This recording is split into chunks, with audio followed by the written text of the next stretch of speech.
Right. All right, all right, all right. Welcome, welcome, welcome. Thanks for joining for everybody. Um, Bit of a wild week this week. Obviously had that debate with Not So Erudite, which was supposed to be a conversation and definitely turned into a debate. So this is that's the way it goes sometimes. I appreciate all the support and I welcome feedback, by the way. There's things that you think I could have done better, things I could have done worse. I am grateful for it. So I appreciate everybody who chimed in. Um, I think the discussion warrants like an actual review. So I should probably go over it in full. I have some a little thoughts just to for you guys to chew on for whatever it's worth. I had messaged Erudite and asked her if she wanted to chat about Destiny's kind of insane behavior regarding Charlie Kirk's assassination. I think I called it a crash out. So I messaged her and asked her if she wanted to talk about that. She said that she would, but she's interested, but she was gonna defend him. And by this point, Destiny had blocked me. So seems like he doesn't want to talk about it. So that seemed interesting. Um, we were had a very cordial back and forth, and she ultimately asked if there was any other topics I'd be interested in. And I said we recently been talking a lot about a drift in moral values between the left and right, and how the proxy war, the culture war, is kind of a proxy for that. So I offered that as a supplemental topic, and that's what I was expecting to talk about. I don't know. You guys let me know. I felt like that we didn't talk about that at all. The conversation started, and it veered in this entirely other direction. And I think the thing that I'm learning about this space, and I don't want to, I'm not going to get into the details, but Audacity was messaging me about something like this similarly recently, and you have to go into these conversations, to me, in good faith, willing to reach out, willing to have, like, I would much rather have a casual conversation. I'd much rather have a conversation where we explore each other's ideas and kind of build on them and get somewhere. But a lot of these conversations can turn into debates, and they can turn into debates without it being overtly hostile, like no one's yelling, but it can still become a debate and you can still get trapped in it. Like I know my buddy Connor had a really, I thought, challenging conversation with Pisco recently, where Pisco kind of relentlessly picked apart Connor's worldview, but did it with a smile on his face, and it was very friendly. But that's not a debate because the tone is friendly. I try to keep a friendly tone as long as I can in debates, but in conversations and debates. But the tone doesn't make it not a debate. The content is what makes it a debate or not. So, I think the conversation went the way it went, and I'd be interested in your feedback on that. Be interested in whether you think I was like overly aggressive or could have hit certain points harder. What I think I'll do is I'll watch. I should probably watch the whole thing because what I've heard, and I haven't confirmed this, but what I've heard is that her clips are kind of short, which doesn't give the full context for the conversation. So I should probably watch the whole thing. I'll have to speed it up because it was long. Maybe I'll watch it on like 1.5, and uh, then I know that Sean, potentially criminal Sean, was expressed interest in doing that with me. So maybe he and I will do a collab, and we can talk about that. Oh, hey, Laura. Tariffs are destroying small businesses and big for farmers. Unemployment nothing cheaper. Every job report gets worse. The government shut down. Usually prices soaring. Okay. Uh, I'm not sure what you want me to talk about there, but you're definitely entitled to your opinions, and I'm not a tariff guy. So if you're looking for someone to defend tariffs, you're looking at the wrong person. But in any event, so in terms of news, in a few minutes, Michael, who's another attorney who I've debated, we debated the Mahmoud v. Taylor decision on Wick's panel a while back. So I've debated him previously. He wants to chat with me. Let me double check what we said we were talking about so I make sure I get it right. Um, I think it seems to be mostly about the state of play for the Democrats and the state of play for, my criticisms of higher education. So I'd be happy to talk with him about that. I think it'll be cordial and less debatey than the conversation with Erudite, since both Michael and know each other. And I think we have kind of a mutual understanding, but we'll see. It could go either way. And in terms of ed policy, on Sunday, I'll be doing a stream with Al of Athena, who's I think we're aligned in our love of liberty. We're aligned in our views on the problems in education and the need to address ed policy. She has a Substack all about this, so hopefully I'll be picking her brain and trying to get smart and developing more concrete talking points and argument points that I can use as I make this point more broadly going forward. So that should be very good. Next week, we also need to do an originalist convention. Going to get Lactoid on, have a bunch of people, a bunch of originalist lawyers, and start thinking about how we can. What I really want to talk about is message things in the future, like post-Trump 2028. I think that the midterms are going to be mostly decided by the shutdown, the Kirk assassination, how the economy's doing in the next couple months. Like, I think that basically the goose is going to be fully cooked. And I'm not sure that I have a tremendous value add there, especially because, as you guys have all noticed, after talking to everyone I could find on the internet, left and right, it's been made very clear to me that there's no room for my ideas on the left. So I need to start building bridges on the right. But there's some serious challenges there. Like, I didn't vote for Trump one time. So, Rob Noor, when I talked to him once, made a very good point. I think it was fair. He said, like, well, why would anyone on the right care what you have to say? Because you never voted for Trump. And I think that's true. That's a valid criticism. No one on the left cares what I have to say either. So that puts me in a bit of a bind. So I guess what I need to do, and what I'm hoping that you all want to do, and that the project can become, is start finding a way to develop a reasonable, intellectually sound, logically consistent view of what the right can be going forward and what that looks like post-Trump. I can't ponder in politics. Josiah, you're here. Oh, it's so good to see you, buddy. Well, I'm glad that I annoy you. That's wonderful. And I got to give you credit, by the way. I think it was your idea. I was talking to you, and you made, I think, the incredibly salient point where you said, look, I'm paraphrasing because I don't remember the conversation, but something along the lines of, look, like the ideas you're advocating for are just not left-leaning ideas. And I think you're right, by the way. I think you're totally correct. I think that the goals that I want to advocate for, preserving the original meaning of the Constitution, restoring, natural law as the American foundation, moral proposition, limited government, deregulation, like, these are not. If these ideas got traction on the left, I would be delighted, but I just don't. I don't see it. And I think you're right. Like, the reason that the conversations have gone the way they've gone is because there isn't a lot of room for that on the left, at least not right now. And what the project then becomes is, at least to me, is what does it look like in 28 when Trump is no longer on the board?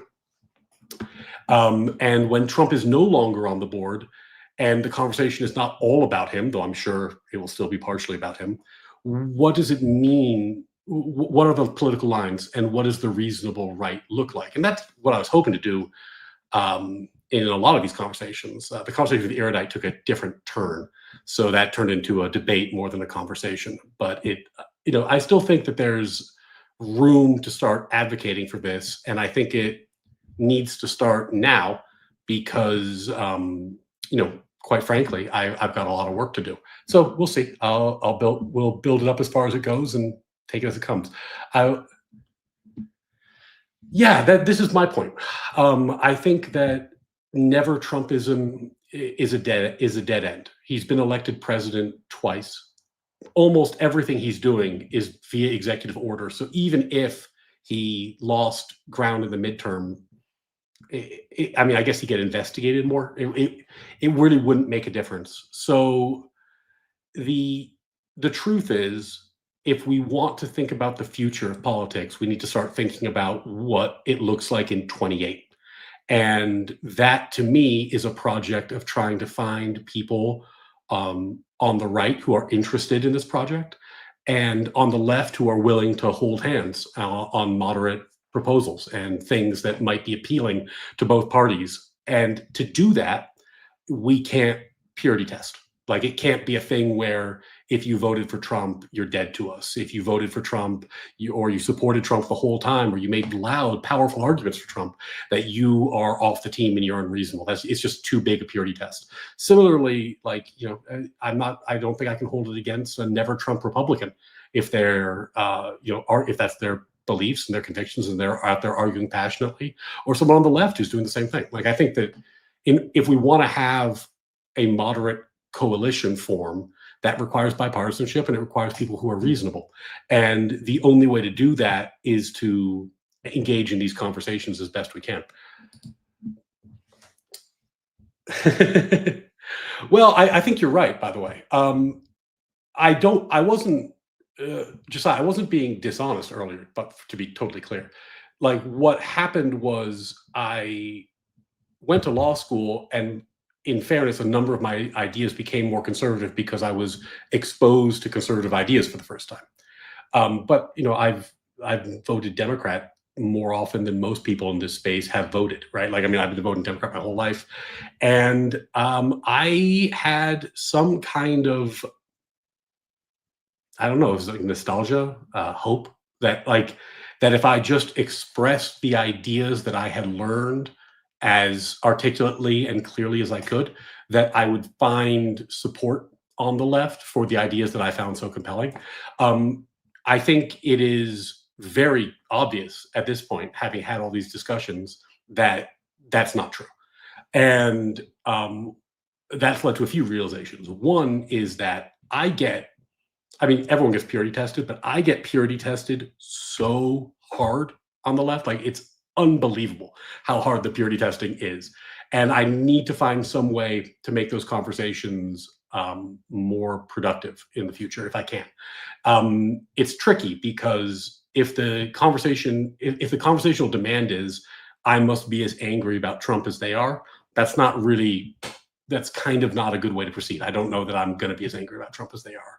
And that's because I value different things and Trump is better on those things and they don't value those things. And I think that's fine, but that can't be the end of the conversation. So I need to figure out how to have those conversations across party lines a little bit more effectively. And then if you're still watching, the other thing, Josiah, I just got to say this, man. There seems to be some kind of tradition now that I debate somebody and in the aftermath you show up to console them. So I hope that I can, since our political projects are not aligned, I hope I can keep giving you cause to console people after they debate me and it doesn't go the way that they planned. So, good looking out, buddy. I'm always happy to get into the banter with you. Oh, zero fucks. Yep. I mean, yeah, and that's the thing, right? Like, being independent is really, really tricky. Of all people, I think Asmongold put it perfectly, where it's like you get out there and when you say like I'm a centrist, I'm an independent, you just get shit on by both sides endlessly forever. Like nobody wants an independent right now. So that makes coalition building basically impossible.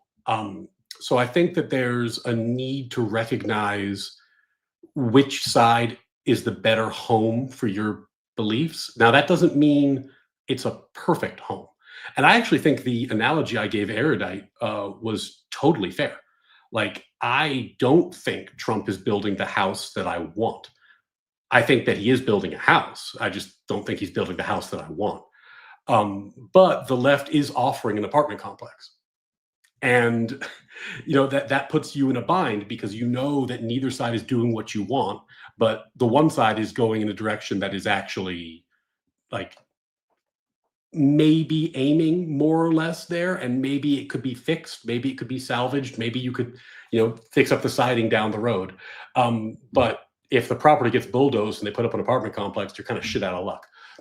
And that's the bind. And I'm hoping that this project can coalesce around finding alternatives to the current state of like extreme polarization. But in any event, I think that that's why it has to be a forward-facing project. I don't think this is a thing that gets actioned this year. I think this is a 2028 forward sort of project where we're trying to figure out what the discourse is going to look like then, and that gives us a runway to build something between now and then, and kind of get some momentum going.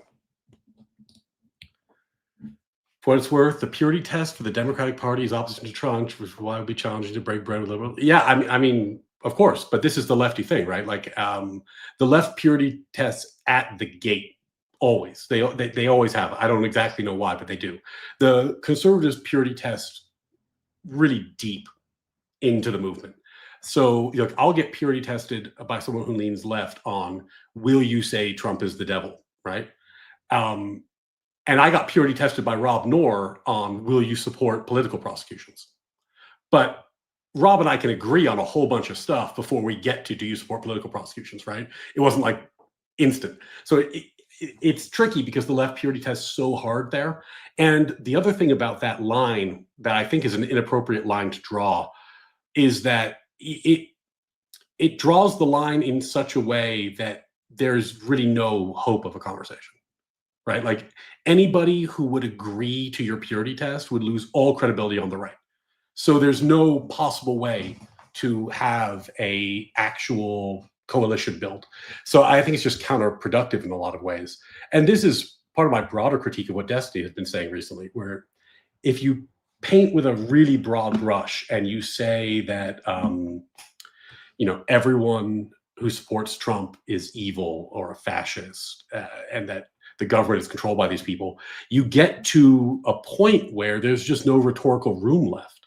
I'm not saying you can't call someone a fascist or you can't call someone evil. I'm just saying that if you combine all three things, if you say the government is run by evil fascists, well, holy shit, like that's a big claim. That's not a minor claim. That's saying that there is really no hope. And in fact, that, if you look at our founding, that would be like a moral justification for a revolution. And then the last thing I'll say about this is, and I put this on X recently, I think that there's two things that happen, Josiah, and the combination is what has been disturbing me about the left. The first axiom on the left is that Trump is more or less ontologically evil. Like, I mean, there's some I think they dispute that premise, but the idea is that, like, if you aren't as outraged about Trump as I am, that you are wrong and I am right, and we are morally divided and there's no common ground, right? So step one is Trump bad. Axiom two is vote blue no matter who. That's my problem, because if you combine Trump bad with vote blue no matter who, you end up with a invitation for the very worst ideas on the left to gain ground. And I think that's what we're seeing now. I think that we are seeing that in New York. I think we're going to see that continue. I think, as Hassan Piker continues to move mainstream, we'll see this more and more. Because if the idea is vote blue no matter who, and we cannot work with anybody who has any level of anything short of total moral outrage about Trump, well, then you shifted the coalition so far left, and the coalition has already run so far left that inevitably you're going to be handing over the reins to the socialists and the fringe left. There's no way to avoid it. So, I mean, I get that that's what's happening, but I don't think it's good news.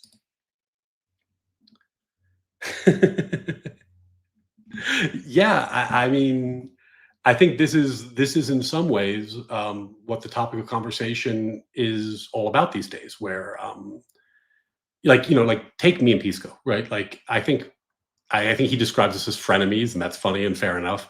but like we have a very similar background. We move in similar circles. We know a lot of the same people. We know the case law. We know the arguments, and we can develop them in a pretty sophisticated way. Um, but we obviously have different moral frameworks because he's much more outraged by Trump than I am, and I would never co-host a show with a communist. Like I might interview a communist or debate a communist, but like I would never co-host a show with a communist, right? Because I view communism the same way I view Nazism. It's literally the same level of moral disdain. So it would be unthinkable. And that's interesting to me because Pisco's a smart guy. I like to think I'm a smart guy. We're both educated. We pay a lot of attention to these things. So, but our moral compasses have diverged, and I don't think it's just us. I think that Pisco and I are good examples because we are able to articulate our positions well.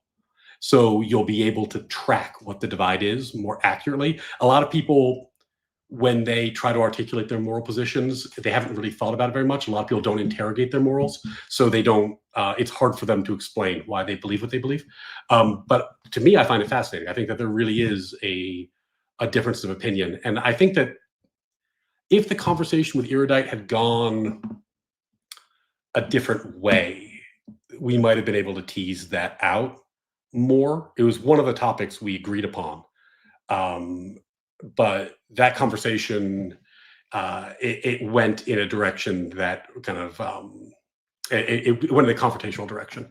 And I'll review the stream and get more into that later. But I guess what I would say about that, just as an overall topic, is there is in a debate, one of the tactics people use all the time. It's actually Andrew Wilson is famous for it because he does it well and often.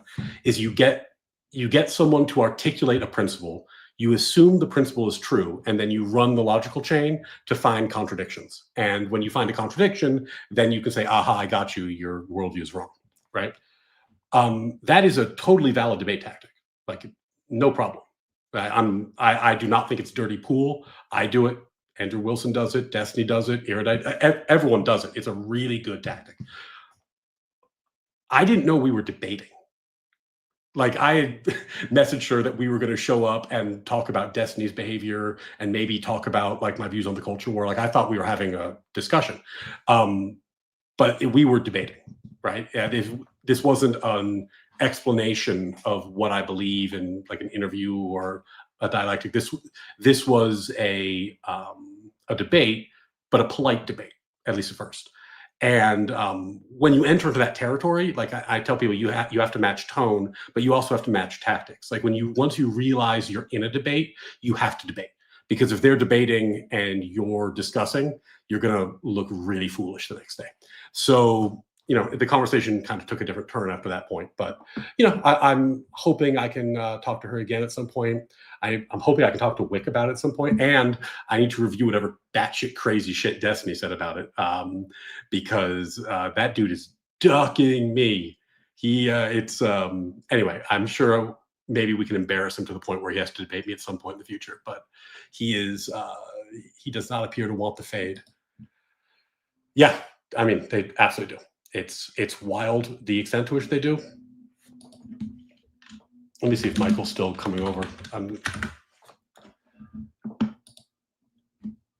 think it's one of the temporary service. Yeah. Okay. But like none of those people have any like they like the consequence of that decision is that they lost all capacity to coalition build on the right. Yeah, I mean, like did you see what Pisco did to Connor the other day? And I'm not knocking Pisco. It was a masterful performance by him. I wish Connor had stood up for himself a little more, to be honest with you. But if you take a conservative like Connor and you just get him to say Trump is the worst, I agree with you on this, I agree with you on that, I never want to vote conservative again, oh woe is me, like, well, that you can't expect that person to have any traction outside of the left. And on the left, when you talk about like what are Connor's values and his policy ideas other than opposing Trump, you don't want to do any of them. So there's no olive branch there. There's an invitation to bash Trump, and then if we help you bash Trump, then you will enact policy that we fucking hate. So, I don't think it works as a proposition. But kudos to Pisco and people for trying. I mean, I'm not taking away from the skill or the game. I'm just saying I don't think it's a viable approach. Yeah. And part of this is that social media, man. Like, a lot of people today were raised in this era of social media. And this is going to sound like very, very boomerish, but like I was raised reading books, not posts. So I think in paragraphs, not sentences, not memes, because that's how I learned to think. So, I don't know how to fix it in a world where people think in memes. One of the things we have to do, and this is why I want to do some ed policy on this channel, is we just have to rethink the way we are educating people and rethink the way we're teaching them to think. Because in a world where people are thinking primarily in memes, I think, Gavin Newsom posting the JD Vance couch meme and the president posting the, sombrero mustache meme is about as good as you're going to get. I'm not sure why it would be anything. I'm not sure how it would end any other way.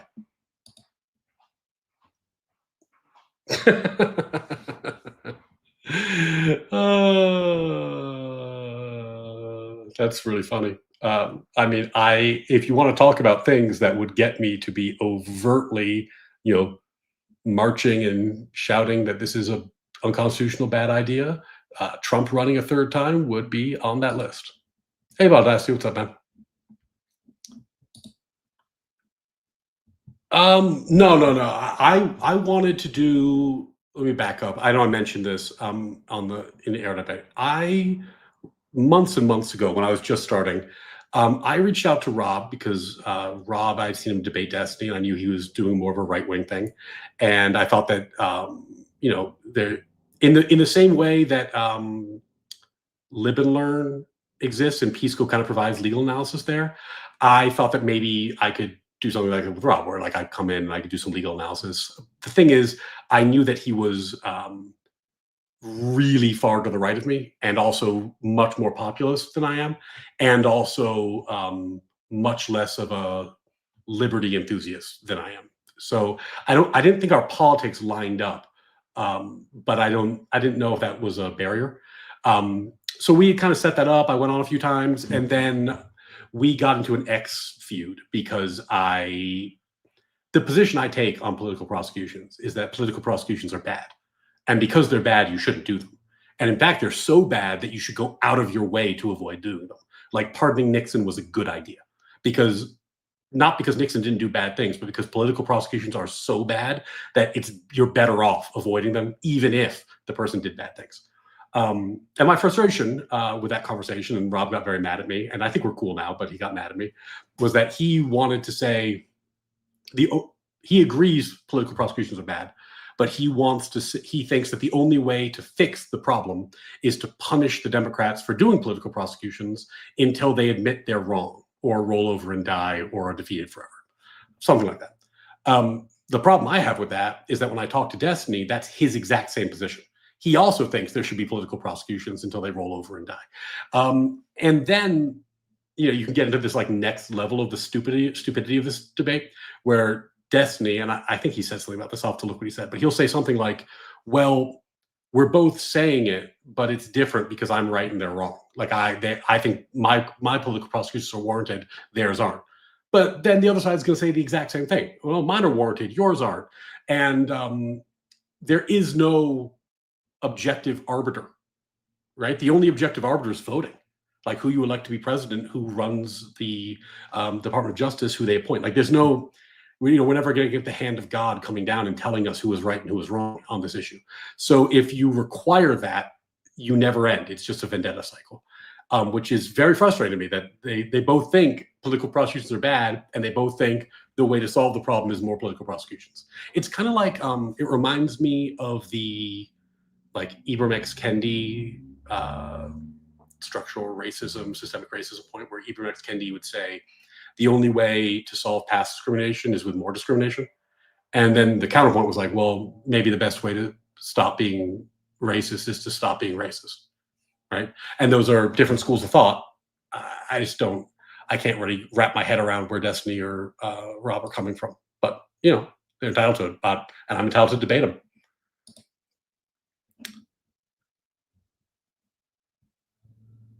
Oh, I agree with you, actually.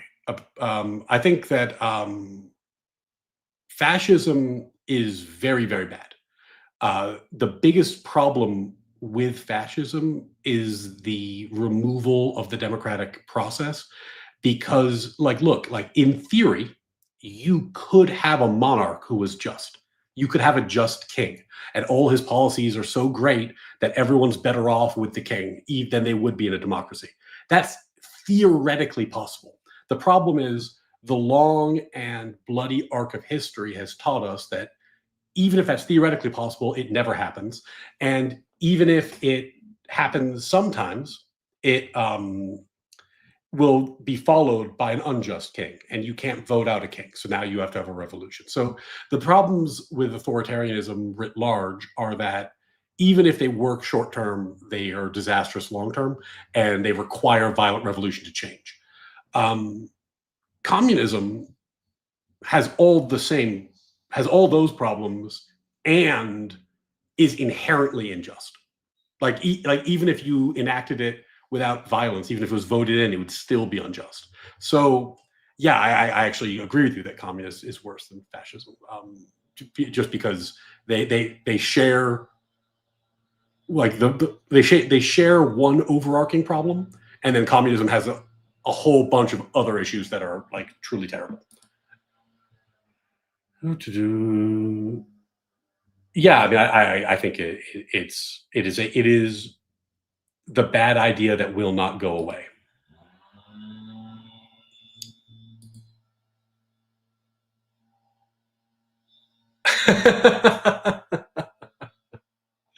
A, I've got to see that. B, what was Gibbs wearing?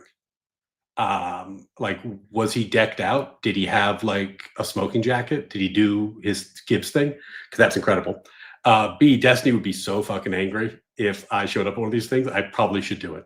That's really funny. Oh, man, this is the problem with having like a non-online life. I actually have like a lot of responsibilities. It's kind of hard for me to do stuff like that, but that's very funny. I should think about that.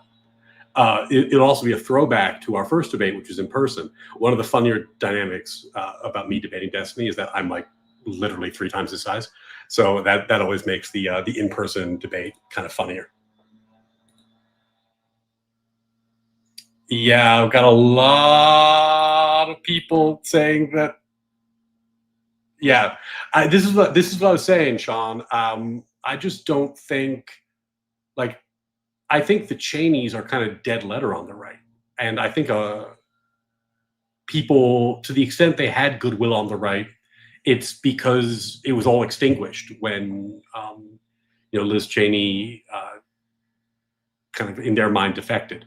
So just from a tactical perspective, I just don't see how it would work. And I'd be interested to hear your take on that. I don't know quite how they're viewed on the right, but that's my kind of perspective from what little I've seen. We're all snowflakes now. Reek? Oh, like Game of Thrones Reek. Oh, Connor. Oh no. Oh no. That's funny. Oh, Sean. You offered to do like a debate review of the me and Eric conversation. I think that'd be super fun. Let's if you're still interested, let's find time to do it. I think it'd be awesome. I think one of the themes that came up in that conversation was me saying like we disagree, but if you find my ideas so unpalatable that we can't find common ground, I don't know what we can do because I'm definitely not like, like there's a lot of people pretty far to the right on me on a lot of this stuff. I think you might have some fun with that, so we should set that up.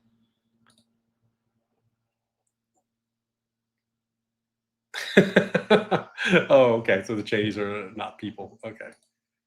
Just discuss. Geez.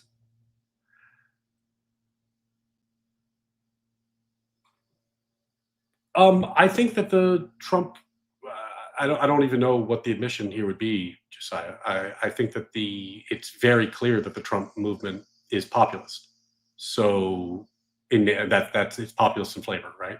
And like when I talk about like principled conservatism is not populist in flavor. So I think it's obvious that there's a distinction between somebody who's arguing for like libertarian principles or limited government or natural law, or these are all kind of like more what I would call principled conservative positions, but they're not populist positions. And of course, there's going to be a distinction between populists and non-populists. I mean, I think like you see this on the left too, right? Like I don't think that you're I don't think, well, we can talk about this if you want to. I would hope that your ideas are not like consistent, whatever you mean by that term, with like Hassan's ideas, because there should be a distinction there. I mean, yeah, that is the thing. Yeah, I mean, that's always the question, right? What principle? What principle, right? And I think that the point that I would make about someone like the Cheneys is that I if I'm respecting the fact that that Liz Cheney went out on her shield, I can respect that because it cost her very dearly. But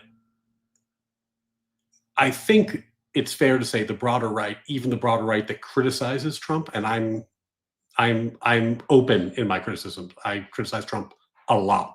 So I'm far from somebody who just jumps on every idea as a good idea just because he had it.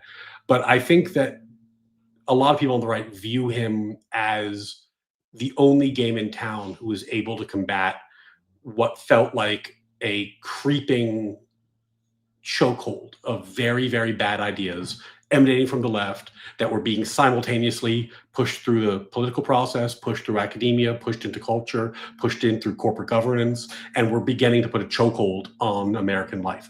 And whatever you also want to say about his presidency, it has pushed that back, at least for now.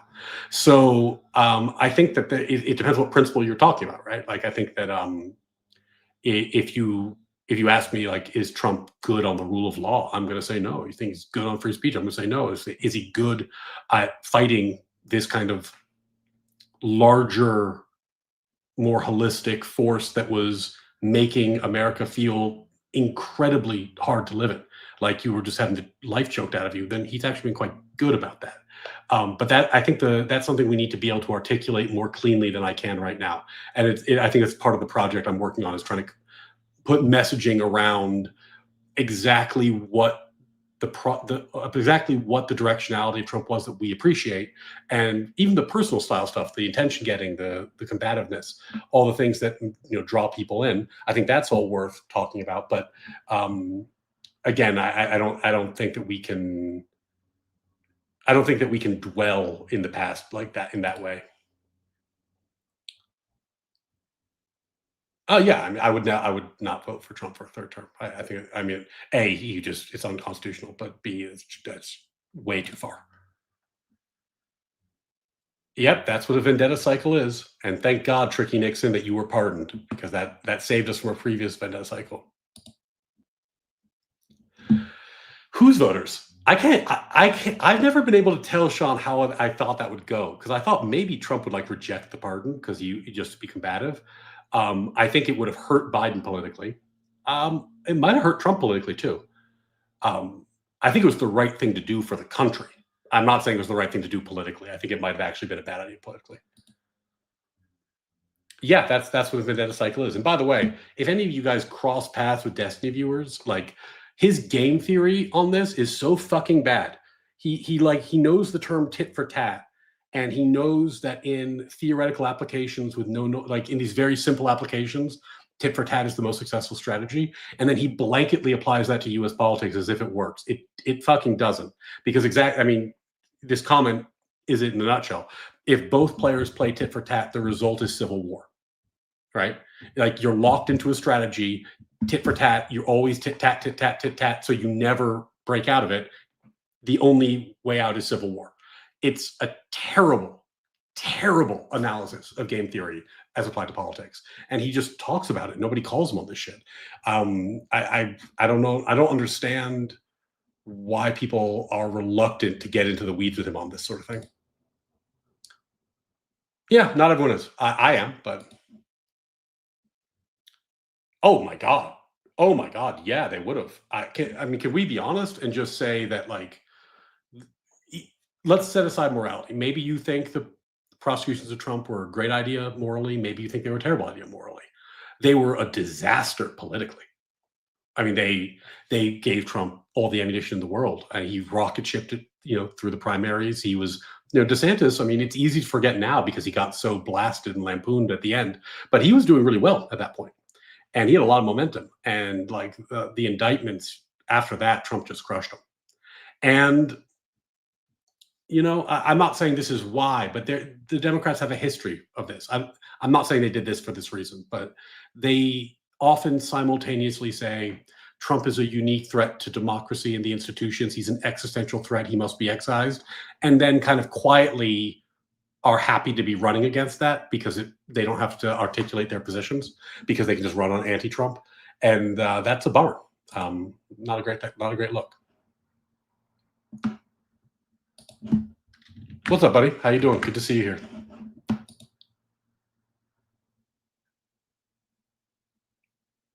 Well, here's the thing about mocking Trump the way Newsom is. He got a lot of attention doing it, so I can't hate the game. It's definitely working for him. I do think, though, it's a losing game for the Democrats ultimately. And the reason I say that is my view, and I'm not giving you data, I'm just giving you my analysis of how I view the parties, is that the right, as it's presently constituted, the right's greatest strength is that while there's a lot of disagreement on the right, it actually is demographically more cohesive. Like you can look at the groups, and there's the religious right, and there's different communities on the right. There's the populist right, not so much the kind of what I would call like the Federalist Society right, but there are coalitions on the right, but they aren't so disparate as the coalitions on the left. The coalitions on the left can be a very awfully big tent, but they actually don't agree on very much. So the problem therein for the left is when they win, you think about Bill Clinton, you think about Obama, you even think about Biden when he was on his game in the campaign. They win because they have a figure who provides this kind of like soaring moral narrative. We can fix this problem. We are better than this. We are able to come together and make the country into a better, like that's what wins on the left because it unites the tribes. It gives everybody a message to get behind. I think, and this is again just my take, I think rolling around in the mud, and this is what Tony Trump realized, is just good for the right. Like in a mud rolling contest, the right has a more cohesive demographic, so they win. And I just don't think it's a good battlefield for the left. But if Newsom was running, I would be delighted for him to lose. So hopefully he doesn't take my advice, and hopefully he keeps doing what he's doing and makes himself unelectable in a general election. Yeah, I mean, Gibbs brings it, man. Like, Gibbs will come out in these fucking smoking jackets. Like Gibbs got a whole thing going on.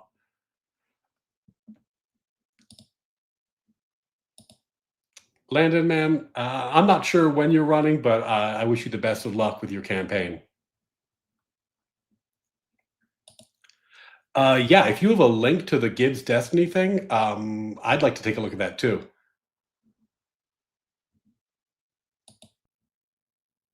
That's all good, buddy. The Cheney's were already kind of dead on the right, but that's because many on the right realized the Iraq War is a disaster, and they're the architects of the Iraq War. Yeah, I mean, I think that I think the Cheneys were so deeply associated with kind of the old school right, like the Bush years right, and the Bush years right was trotted out, against Obama twice and just got demolished. And then Trump demolished them in the 2016 primaries. So I think that the brand has just been kind of associated with losing. And certainly, I don't think there's no indication that the future of politics is about the kind of politics that were done in 2008, 2012, right? I think that the future politics is feistier, but there has to be a balance. Like any good meme, like a really good meme invites you to learn the substance behind it. But when you check the substance, there's substance there. A really shitty meme invites you to check the substance, and then you fact check it, and you're like, oh, they're just fucking lying. So hopefully we can do a little better, but we'll see. Okay, so it's on this VOD. So that's a really, really great question. I don't think I have a great definition for it. I can give you an example of why I don't consider myself a populist. California has a system where, they can have state referendums, and when you have a state referendum, everyone can vote on whatever it is. And in California, they have something called Proposition 13, which was a state referendum to change the Constitution of California so that property taxes could not go up very much. As long as you kept the property and you didn't sell it, or you only gave it to your kids, stayed in the family, they couldn't raise your property taxes. It would go up a few points a year, but they couldn't reassess it and make it go up huge. Now, this mattered because at that time, California was having a boom. So a lot of people had moved to places like LA and they bought property real cheap, but now Malibu was super expensive. And those properties were being reassessed. So a property that you bought for $60,000 is now worth $500,000, $600,000. And the people who lived there couldn't afford to pay taxes on it. So this was meant to save the people so that they could live where they bought their house. And that's populism, right? It's the people, they vote and they say what they want. And what they want is to get to live in their houses the same way that they wanted to. And they passed it and it became a constitutional amendment. And here's what happened. It gutted California's income tax base. Their schools went from amongst the best in the country to amongst the worst in the country. Other property became unbelievably expensive because you would have one house paying almost no property taxes and one house paying enormous property taxes. And sorry, 1 second. And as a result, there was, the houses that were paying property taxes would be reassessed and have, enormously high property values. The whole state was dramatically hurt by this. And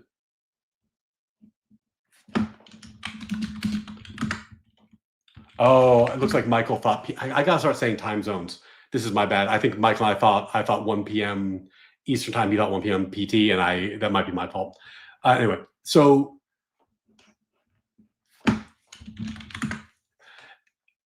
it was a total disaster, and that's populism to me. Populism is the idea that the people directly are picking what they want, and when it's useful, it's because the kind of elite policy making class is doing terrible things, and the stuff they're doing is not working. And populism comes in like kind of a hacksaw and just cuts away the debris.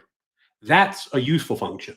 The problem with populism is that it tends to make very bad policy, because if you let people, like in my example, vote for, do you want to pay no property taxes? They might say yes, but it might be a bad idea, right? So populism is a really useful tool to combat the problem of entrenched government power, but it is a very bad long-term solution to governance. And that's why our founders had a representative democracy rather than a direct democracy, because direct democracy just kind of doesn't work.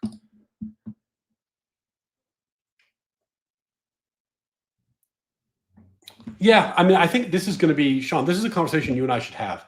I think this is really interesting because in a post-Trump world, right, there's going to be a lot of people who are never Trumpers. And some of them might be Democrats now. Some of them might want to come back to the right. And I think that's going to be the question, is I don't think that gatekeeping works. So then the question is like, well, how do we approach these conversations? How do we approach people who didn't do what you wanted them to do over the last 4 years? I think it's a really great question. We should talk about it. Doesn't end if you have a lit. Oh no, I mean they absolutely don't. Like, can you imagine this? Like, could you imagine at the founding of the country, um, you ask the people, let's ratify a constitution. And they say, oh, great, this constitution looks wonderful. And they're like, and here's a clause. We're going to add to this the following clause. The 9 justices of the Supreme Court can rewrite it whenever they want, however they want. Nobody would have ratified that constitution. Like, if the justices have that power, then why have an amendment provision at all? I mean, it's unthinkable. I mean, keep in mind that at the time the Constitution was ratified, judges didn't even have the power to review the constitutionality of statutes or laws. That came later. That was Marbury v. Madison. So at the time when they ratified this thing, they didn't even think the judges could decide whether a law was constitutional. The only people who decided if it was constitutional were the legislature and the president. Like, the court had nothing to do with it. So, like, the idea that the court has gone from nothing to do with it to we get to rewrite it whenever we want is fucking wild. Oh yeah, man. I'm happy to have the conversation. You know, and I would love to talk further. I think that I hope it was clear what was happening in that conversation. That, like, I'm happy to have a discussion, and I'm happy to have a debate, but I'm going to treat them differently, right? And if it's a debate, I'm going to debate.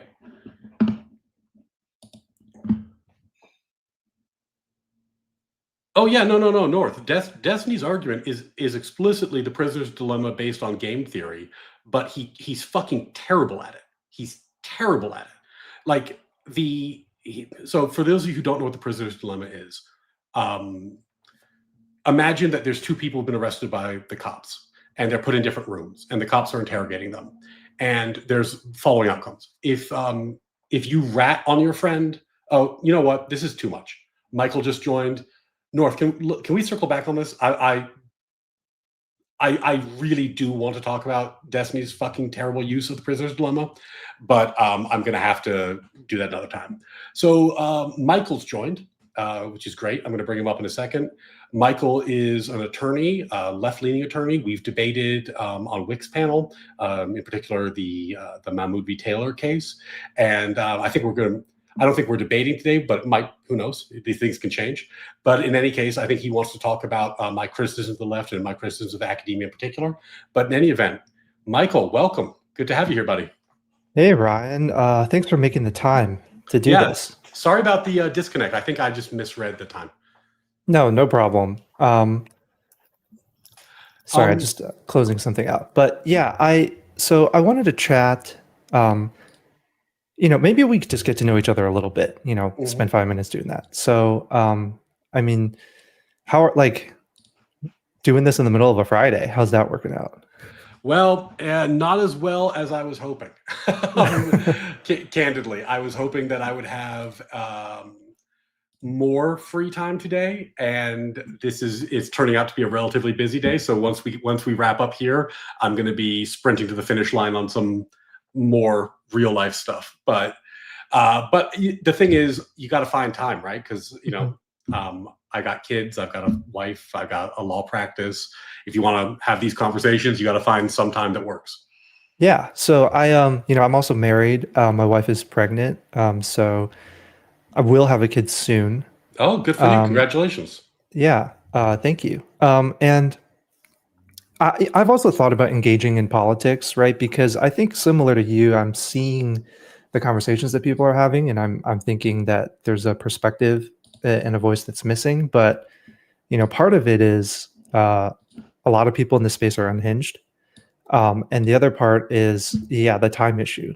Like I actually tried making YouTube videos. It is incredibly time consuming and difficult. Oh, it's so hard. I started trying to do YouTube videos only.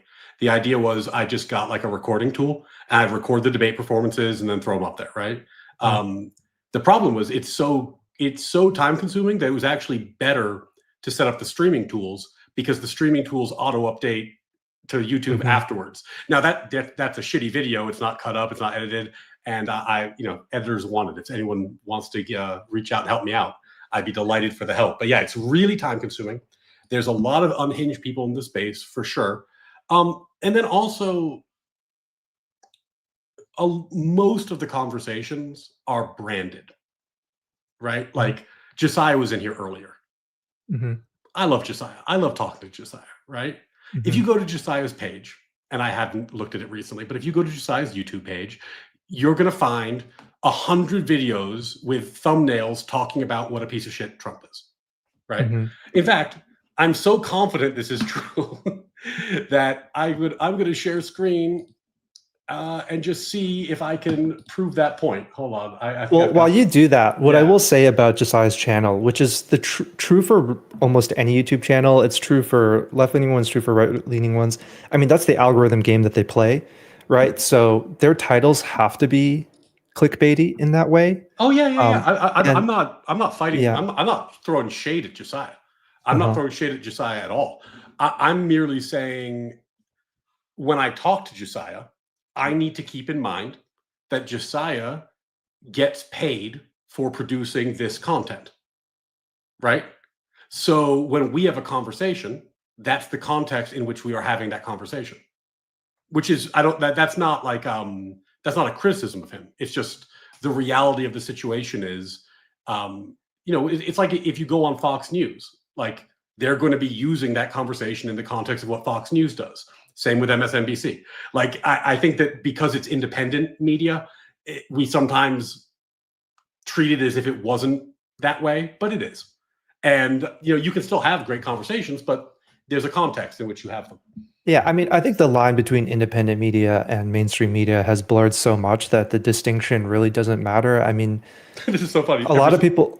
Sorry, there's one that doesn't have a picture of Trump. No, two. A lot of people, talk about how, the mainstream media is against the right, but if you look at viewership numbers, you still hear me? Okay. Yeah, I can hear you. Oh yeah. Sorry. If you look at viewership numbers and reach and impact, I mean, people like YouTube, podcasts, these have more viewership than a lot of mainstream media outlets. So sure. I think the distinction is, pointless at in this day and age. But I wanted to have this conversation because I'm a Democrat, I'm liberal, so you're correct on that front. And I've seen your conversations with Pisco, with the Live and Learn folks, with Destiny, and you always get stuck where they're asking you to condemn Trump, right? Or sort of admit that Trump is worse than Biden or would have been worse than Kamala. And the conversation basically ends there. So what I want to do is maybe talk about, I want to offer a defense of the Democrats historically and moving forward. And for the sake of this call, right, I'm going to skip the Trump stuff. So awesome. I'm not going to ask you to condemn Trump, because that's just a waste of both of our time. I'm happy to engage with the Republican position on policy only.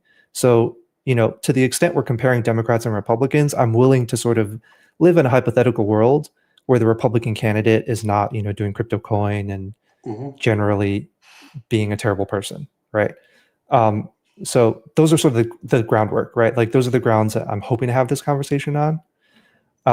And there are a lot of discrete points I disagree with you on, and I don't know if there's one you want to talk about more, right? We could talk about affirmative action. We could talk about immigration. We could talk about the Supreme Court, et cetera. So let's start with affirmative action, because this is something I've been curious about. When you've been asked about, what was really bad about the Democrats, you list a couple things, and affirmative action is usually one of them. And correct me if I'm wrong, right? I don't want to strawman anything, but your position is that the Democrats are insidious. So the Republican Party, to the extent that they're bad, right? They do things like get rid of birthright citizenship via EO. It's very on its face. It's very, very obvious. You normally know what they're doing. Yeah. Trump will brand it. He'll put it up on he's not going to hide it. He's going to put it on a fucking commercial. Yeah, but the Democrat quote unquote bad stuff that they do, one of which is affirmative action, Mhm. is insidious, right? Often. And so let's just talk about affirmative action itself, right? Yeah. I mean, Um, just to give you like the TLDR on that, mhm. like it's a great example, right? Because if you look at what the Democratic position is on affirmative action, it basically boils down to we would like to fight racism by being racist. That's what affirmative action is. It's fighting racism by being racist. And it's packaged as social justice, and there's lofty language that goes behind it.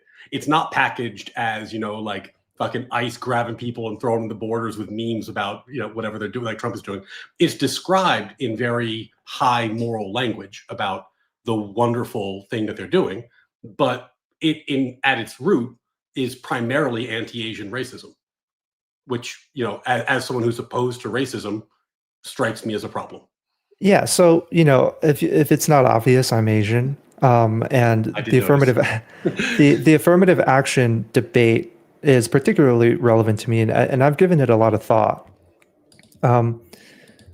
But I want to the first thing you said, right, which is that the Democrats use this lofty language that Mhm. if you were to accept that of those being the genuine position of Democrats, would you still say that it's bad? Or like, are you trying to say that the Democrats have this insidious motive of being racist, and then they're masking that behind their stated principles when they talk about affirmative action? So Steven Pinker gave a really great, it's a pithy line, so I'll just repeat it, but I think it helps, it frames the conversation in a useful way. He said, I'm not opposed to DEI in principle, diversity, equity, inclusion. But I'm forced to note that, like the Holy Roman Empire was neither holy nor Roman nor an empire, DEI has a bit of a problem in the way it's labeled, right? So this is where you get into. You ask somebody like, well, why do we need to favor one group of people over another group of people over on the basis of their race? Isn't that in fact racist? And they'll say, well, it's the good kind of racism. It's racism to fight. We're fighting the noble cause, and they will give you a noble cause. I'm not saying they won't, and I'm not saying that they're twisting their mustaches and lying. I think that they have some very bad ideas. But Like, here's the thing: the I mental think gymnastics I find baffling. I think you and I disagree on what affirmative action is at its core. Then, because you say affirmative action is sort of favoring one race over another, It's clearly, and favoring one over another. I'm assuming you're getting that from because I did some cursory review of the affirmative action, the Harvard case, and I'm assuming you're getting that from the statistical data, right? That like the admission, the standardized test scores You for don't have to, certain races. you don't even have to go that far. There's an applicant pool. It's a Uh-huh. zero sum game, Uh-huh. right? So you either get it or you don't, and there's a fixed number of seats, right? Uh-huh. And you give a racial preference to some races and not others. But there is, so that's the thing I dispute is no, that's the thing I That's dispute. what So they did. Like that, they admitted they did that. There's no dispute that's what they did. well, they That was their stated admitted that policy. they admitted that they took race into consideration when they were analyzing their applicants, right? But to the extent that they consider any immutable characteristic, whether it be gender, whether it be sexuality, whether it be national origin, right? These are all things that people have no control over. That in principle you should not discriminate on, right? You shouldn't discriminate on against someone or for someone just because of the country they were born in or the circumstances that they were born in. But in administrative, in admins, right, when they're choosing whether or not to admit a student, they are saying we consider everything about the person, including their immutable characteristics, one of which is race. And so just because they say, yes, we consider race, doesn't mean that we are going to just arbitrarily favor Black people over another. Right? Does that make sense? Yeah, it would, but their policy was to give a bump for specific races, and that bump was not available to other races. There was no bump for being Asian. You couldn't get a bump for being Asian. You could get a bump for being Black. So like the idea that they're like putting it like that's what the Supreme Court said they are allowed to do, what you just said. You are allowed to have a holistic process where you take all these things into account. What you are not allowed to do is what they were doing, which is look at certain races and say you get a bump and other races don't get a bump, because in that case you are clearly favoring one race over another, which is definitionally racism. So they're not, I mean, my recollection of the record was that they didn't actually have evidence that there was sort of this stated policy that, you know, you get plus X points if you're black. No, you got they had something called the lot process. So you would go into it, and they would have various stages where the applications were sorted, and in various points there were ways that you could get points to avoid being lopped, meaning your application's out of the pile. And it was basically like a tiebreaker system, right? So that you could figure out who gets the spots.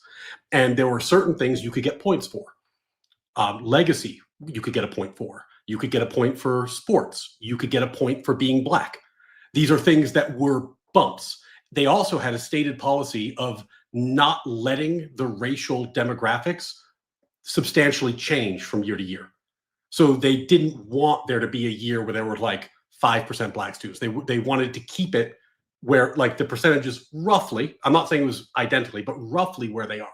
And if you combine those two policies, if you say we have an explicit policy of giving, and I'm not even getting into, by the way, the other allegation, which was that they were then giving negatives specifically to Asians on soft metrics like personality in like overwhelming numbers, but there was also that allegation. But even on the ones that Harvard admitted, they admitted that they gave bumps based on race, and they admitted that they had a policy of trying to keep the demographics roughly similar from year to year. And if you put 2 and 2 together, you get 4, right? That is an overtly racist policy.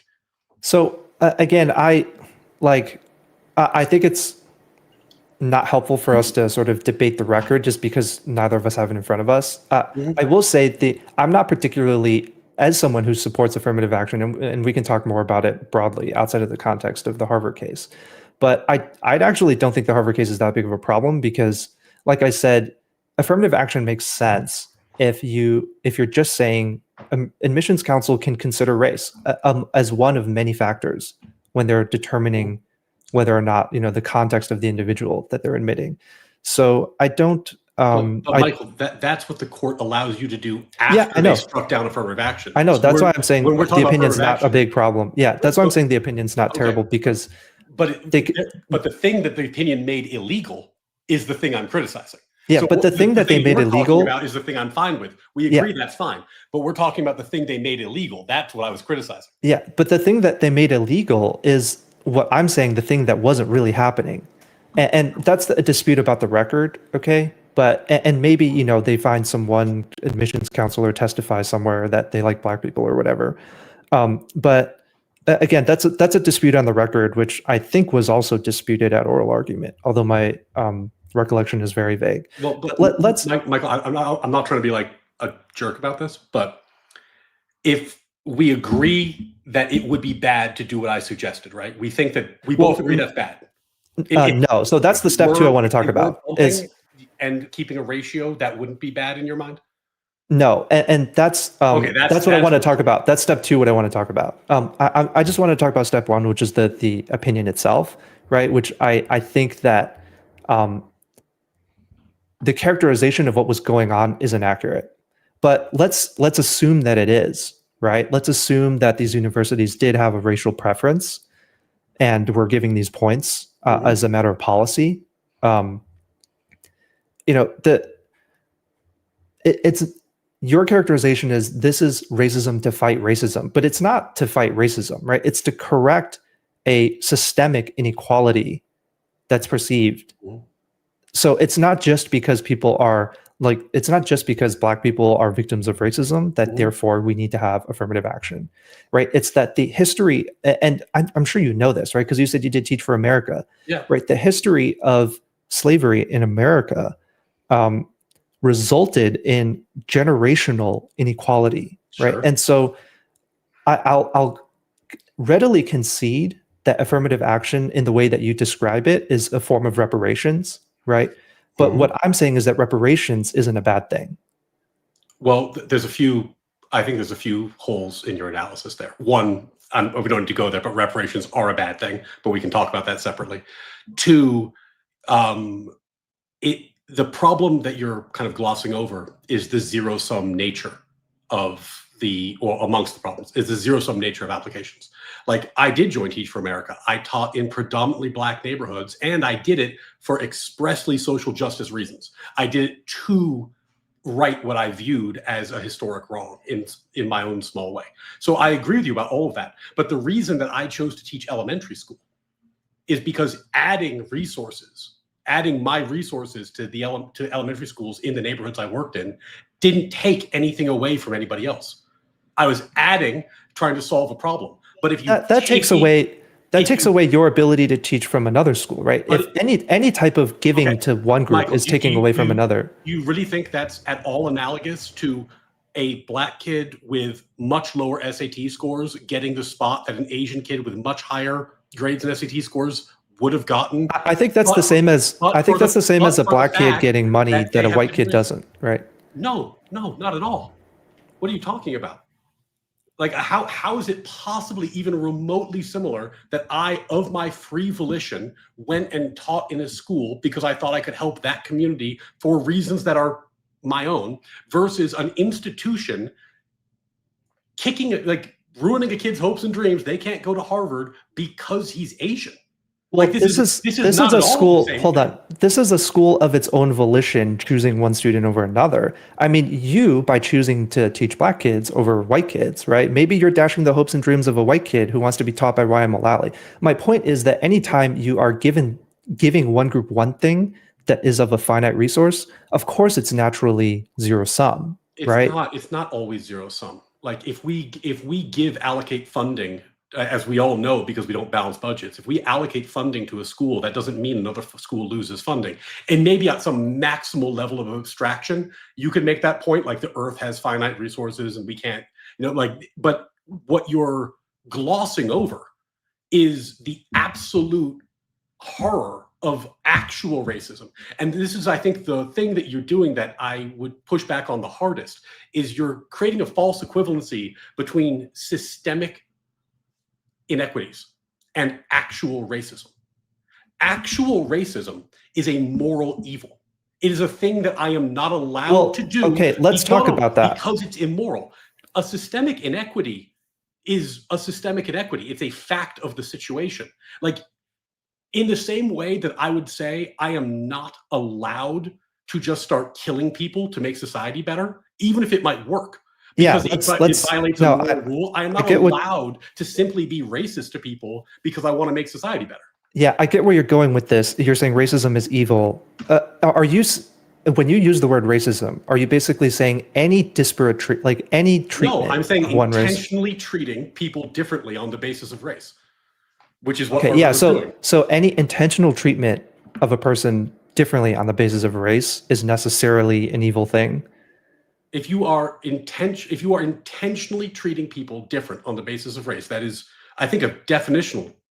Okay, so but like, if you have a different definition, I'd be happy to hear it. But like, yeah, I think racism is evil only where the racism is rooted in a belief of racial hierarchy, right? So like, because white people are smarter than Black people, therefore Black people's votes only count for 3/5, or because Black people are dumber, therefore they should be slaves. Right, where the racism is evil because it's rooted in a belief of social hierarchy and a animus against a group of people because of their immutable characteristic, right? That's why it's evil. But if you just say that any policy that intentionally treats one race differently from another is necessarily evil because it's racist, like, I don't agree with that, right? Immediately following emancipation, there were tons of proposed laws to give Black people land, to give Black people education because they needed it, right? When they were slaves, they were not allowed to learn to read.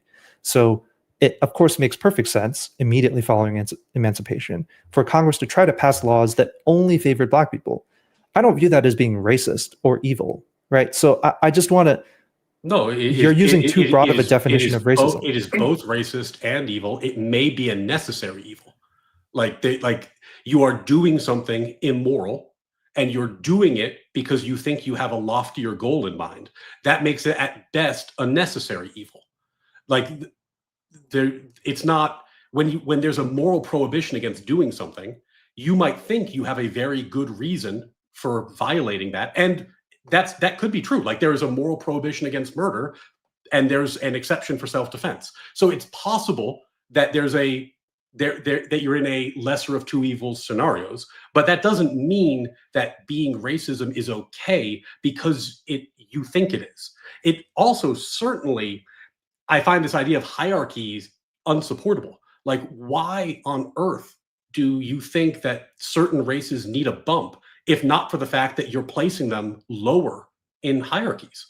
Well, so the bump, I mean, you agree. You think they need the bump? You agree with me that the bump isn't because, like, Democrats don't think that Black people or underrepresented minorities, which also includes Native Americans and some other groups, right?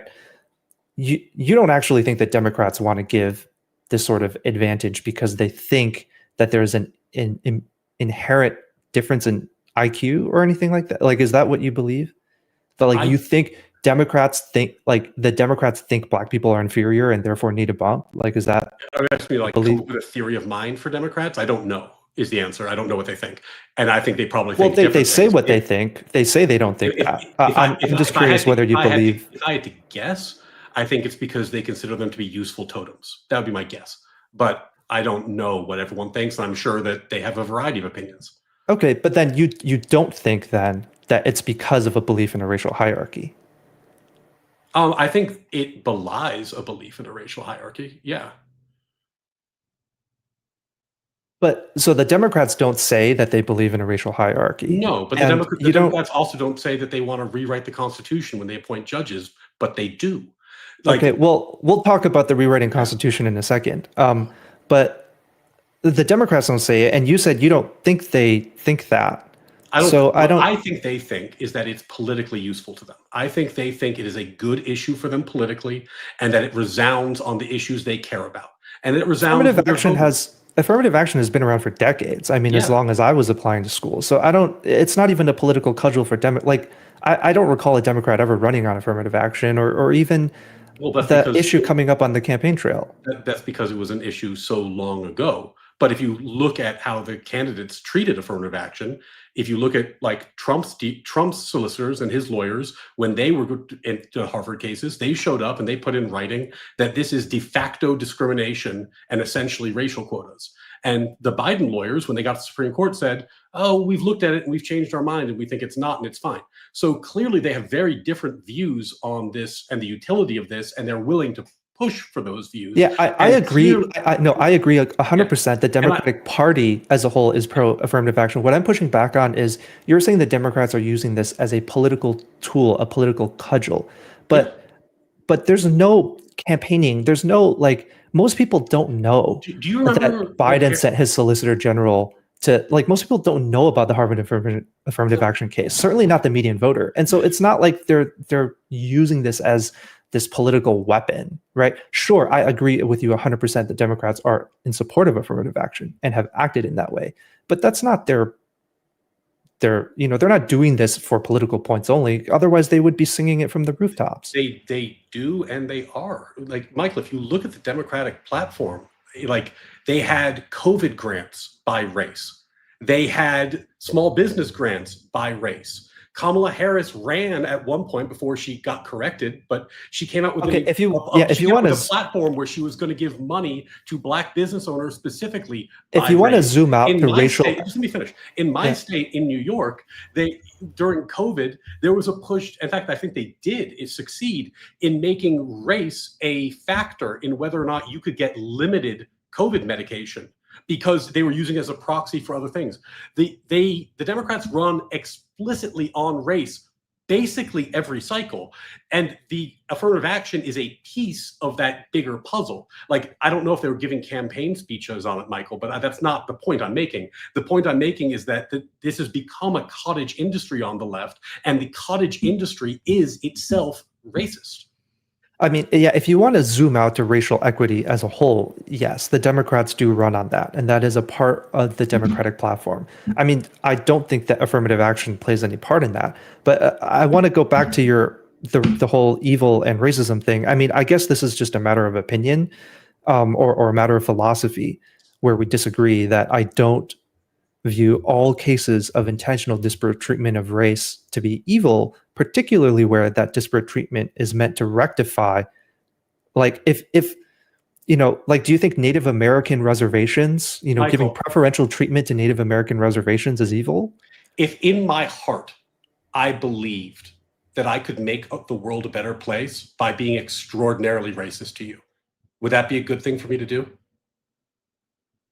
Like in my heart, in terms of in my deepest heart, I believe that if only I was very racist to Michael, I could, that would be the thing that unlocks the brighter future. No, because I'm not talking about a utilitarian vision of a utopia, right? So I'm not saying that racial equity is justifiable because it brings us to a utopian future. I'm saying racial equity is good and justifiable even if it doesn't bring us to a utopian future. Because right? why? Because of what's good about racial equity, even if it doesn't bring us to a utopian future? Yeah, well, like for example, I mean, so now I guess like if you want to get into a philosophical discussion about what is good and what is right.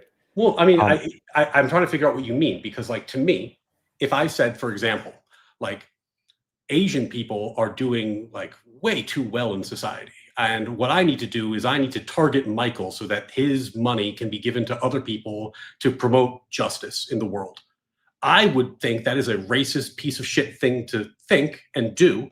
And I would think it's a racist piece of shit thing to do, even if the person had some kind of justification for why it actually would make the world a better place. Because moral rules have to prevent you from doing things that you think are good things. Because everybody thinks what they're doing is a good thing. Yeah, right? but what you just said there was equality, not equity, though. You don't need me to tell you the difference between the two of those things, right? So racial equity doesn't say that every race needs to make the same amount of money, every race needs to have whatever, right?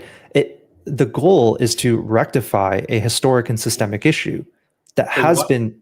But Harvard kept a fixed percentage. They said that the percentage couldn't drop. That's exactly what they were doing. With the goal of rectifying a larger societal issue. Now, you could dispute whether it would actually do that, right? But what I'm saying is that the goal, the stated goal, at least, is not evil, and it's not a bad thing to try and rectify historical systemic inequalities. So if I wanted to rectify historic inequalities by being extraordinarily racist to you and Asians in general, that was my plan. I could rectify historic inequalities by being very racist to you and to other Asians. That would be good then. So let me specify the hypothetical a bit, right? Let's say historically Asians had enslaved white people, and through that slavery, right, enriched themselves greatly as a class of people. And white people were subservient, etc. And you come around and you're like, wow, this is terrible what the Asians are doing. And so first of all, I'm going to make a rule that white people can't be slaves.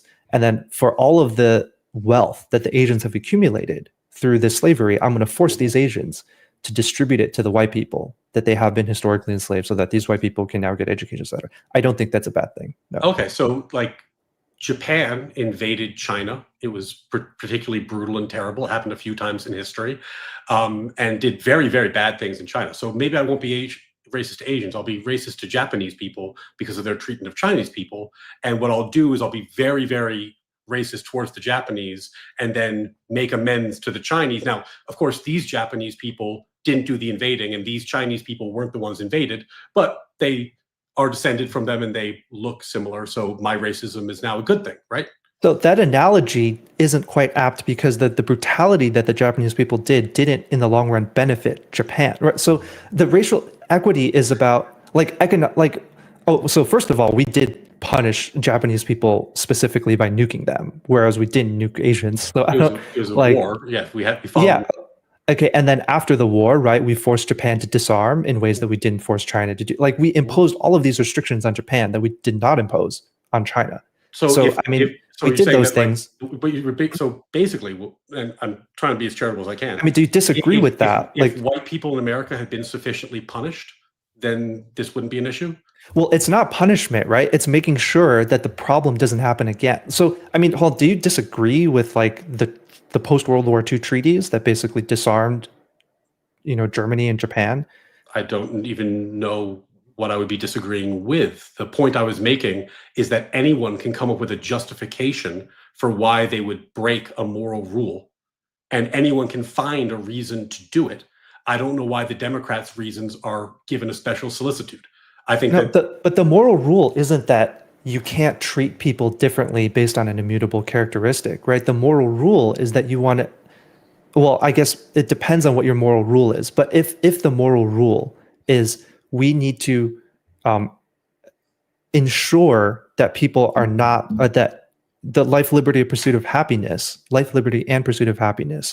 are not hamstrung on the basis of a person's immutable characteristic, right? If that's the core moral rule, then you're not violating that moral rule by enacting some type of policy or law that favors one race over another, where the end goal is to make sure that all people have equal footing to start with, like within a society on a macro level. Why on earth would all people have equal footing to start with in a society? I mean, first of all, no society on earth has ever existed that remotely resembled that. As close as possible. And if it did, it would be a totalitarian hellscape. No, obviously you have to balance that with the liberty, with liberty, right? So like, obviously I'm not saying you need to be communist where everyone gets the same amount of money at birth, or that everyone goes to the same school, or that everyone has to live in the same socioeconomic status, right? But that we don't want people to be hamstrung by their immutable characteristics, right? We don't want people who are born Black to have, because of the fact that they were born Black, right? As an end goal, as a society, we want to reach a society where people are not disadvantaged just by being born Black. And so a policy that might treat races differently, right, for that moral end goal is not immoral, is what I'm trying to say. Now, you could dispute that this law isn't going to bring us there, right? You could say affirmative action isn't actually going to get us there. That's a different argument, right, from the moral argument, which is it moral or not to treat one race differently from another for the end goal of reaching a society where people aren't disadvantaged because of the race that they are? Mike, I think that you're putting a lot of words around two kids want to go to Harvard, a Black kid and an Asian kid. The Asian kid had better grades, had better test scores, had a stronger application. He doesn't get in. And he doesn't get in because of disparate treatment by race specifically, right? Well, so this kid is going to be your proxy for these historical injustices. Now, this kid didn't commit those injustices. In fact, the people of Asian descent, by and large, had nothing to do with them, which is part of what makes this so bizarre. And no one alive was in slavery. So what we're doing is we're now taking the past, we're projecting it onto the present as a justification for doing things that in any other circumstance you would find to be morally reprehensible. And the disconnect is that I just don't buy the premise that the exception is justified. I think that, you could make an argument that the exception might have been justified in the years following, emancipation. But, we're a long, long ways past that now. And I honestly think that the cavalier way in which these distinctions are drawn and groups are placed into the categories that you're allowed to be racist against is kind of wild to me. It's a crazy thing to do. And Harvard's the best example of this, because you know who really benefited? Harvard stopped putting out data on their student classes after a while because it was very embarrassing for them. But most of their Black students who were joining the class were not the descendants of slaves. They were descendants of immigrants. And the reason is that in America, for a variety of reasons, like when I was teaching, I had a big Nigerian immigrant community in my school. Nigerian immigrants killed it. They were, honestly, those students had unbelievable grades. Their families were unbelievably committed. They worked super hard. So in fact, the people who were being benefited were not even necessarily the people that you are worried about the historic wrong committed against, to the extent they're even the same people, because obviously they're not, but I mean, even lineage-wise. So it just strikes me as far too many mental gymnastics and far too much extrapolation to justify a very real discrimination against people on the basis of race. So you're talking about whether affirmative action gets us to the end goal, but I want to just clarify, do you, whether we agree or not at all, that let's assume, we're talking about immediately post-emancipation, we're going to treat races differently for the goal of racial equity. Like, you still think that's evil, right? You still think that violates a moral... It does. It could be a necessary evil, but that would be the best it could be. Yeah, so I just want to focus on that disagreement, right? Because I think the factual question of whether affirmative action does what it at least purports to achieve is, I think, beyond the scope here. But let's just talk about the moral argument. Immediately post-emancipation, is it moral to give Black people land or whatever? And going back to the moral purpose, the moral justification, it's not that we think Black people are better than white people or whatever, right? It's that it's inherently unfair for a Black person to be born into that scenario, and so we are going to try and fix that, right? But Michael, you don't even have to base. I just don't understand how that's immoral. You don't even have to base that on race. You literally could just, for example, you could just have a policy of saying emancipated slaves are going to be paid X, Y, and Z as compensation, right? Or given 40 acres and a mule, or whatever it is, right? But that's not even a racial preference. That's redressing a specific injury suffered by a specific person. What you're talking about today is extrapolating that injury over time to potentially descendants, but probably people who just look like people. But that injury is generational, right? Do you disagree that it is? It depends. Do you think that the child of a slave suffered no injury because that child wasn't enslaved? I mean, I know that I have known and worked for many Black people who are the descendants of slaves, who are richer and wealthier and smarter and more accomplished than me. And I have worked with people who are struggling and Black. So I don't think that when you're using the word injury, you're now using it in a sense that no legal system would ever recognize, because you can't have that much attenuation between the injury and the person today. It's something that happened. So I'm not using it in a legal. I'm not using it for a standing context, right? I'm not saying, does this person have an injury sufficient to have standing to sue? I mean, just in a layman term, right? In a colloquial sense, right? Do you think the descendants of slaves, 1 or 2, maybe 3 generations down, were not injured or disadvantaged or harmed by slavery? I'm sure that they may have been, some more than others. My family, for the record, was disadvantaged by the potato famine and was disadvantaged by a number of other things and advantaged by a whole bunch of things. I'm sure that the families who had families put in internment camps were disadvantaged in a number of ways and advantaged in a number of ways later down the road. You cannot attempt to write the scales of history in this way. It's impossible. You'll never accomplish it. And if you try, you will justify moral atrocity. Well, you're equating a lot of things that are very different in scale, right? If you take an entire race of people and you tell them you're not allowed to even learn how to read and write, right? You're not allowed to educate yourself at all. I mean, you don't need me to tell you what that does to the descendants of that people, right? Versus an internment camp or a famine, which kills a whole bunch of people. These are terrible things. First of all, the famine wasn't done by a person, as far as I'm aware, right? The internment camp, as far as I'm aware, was also quite temporary, right?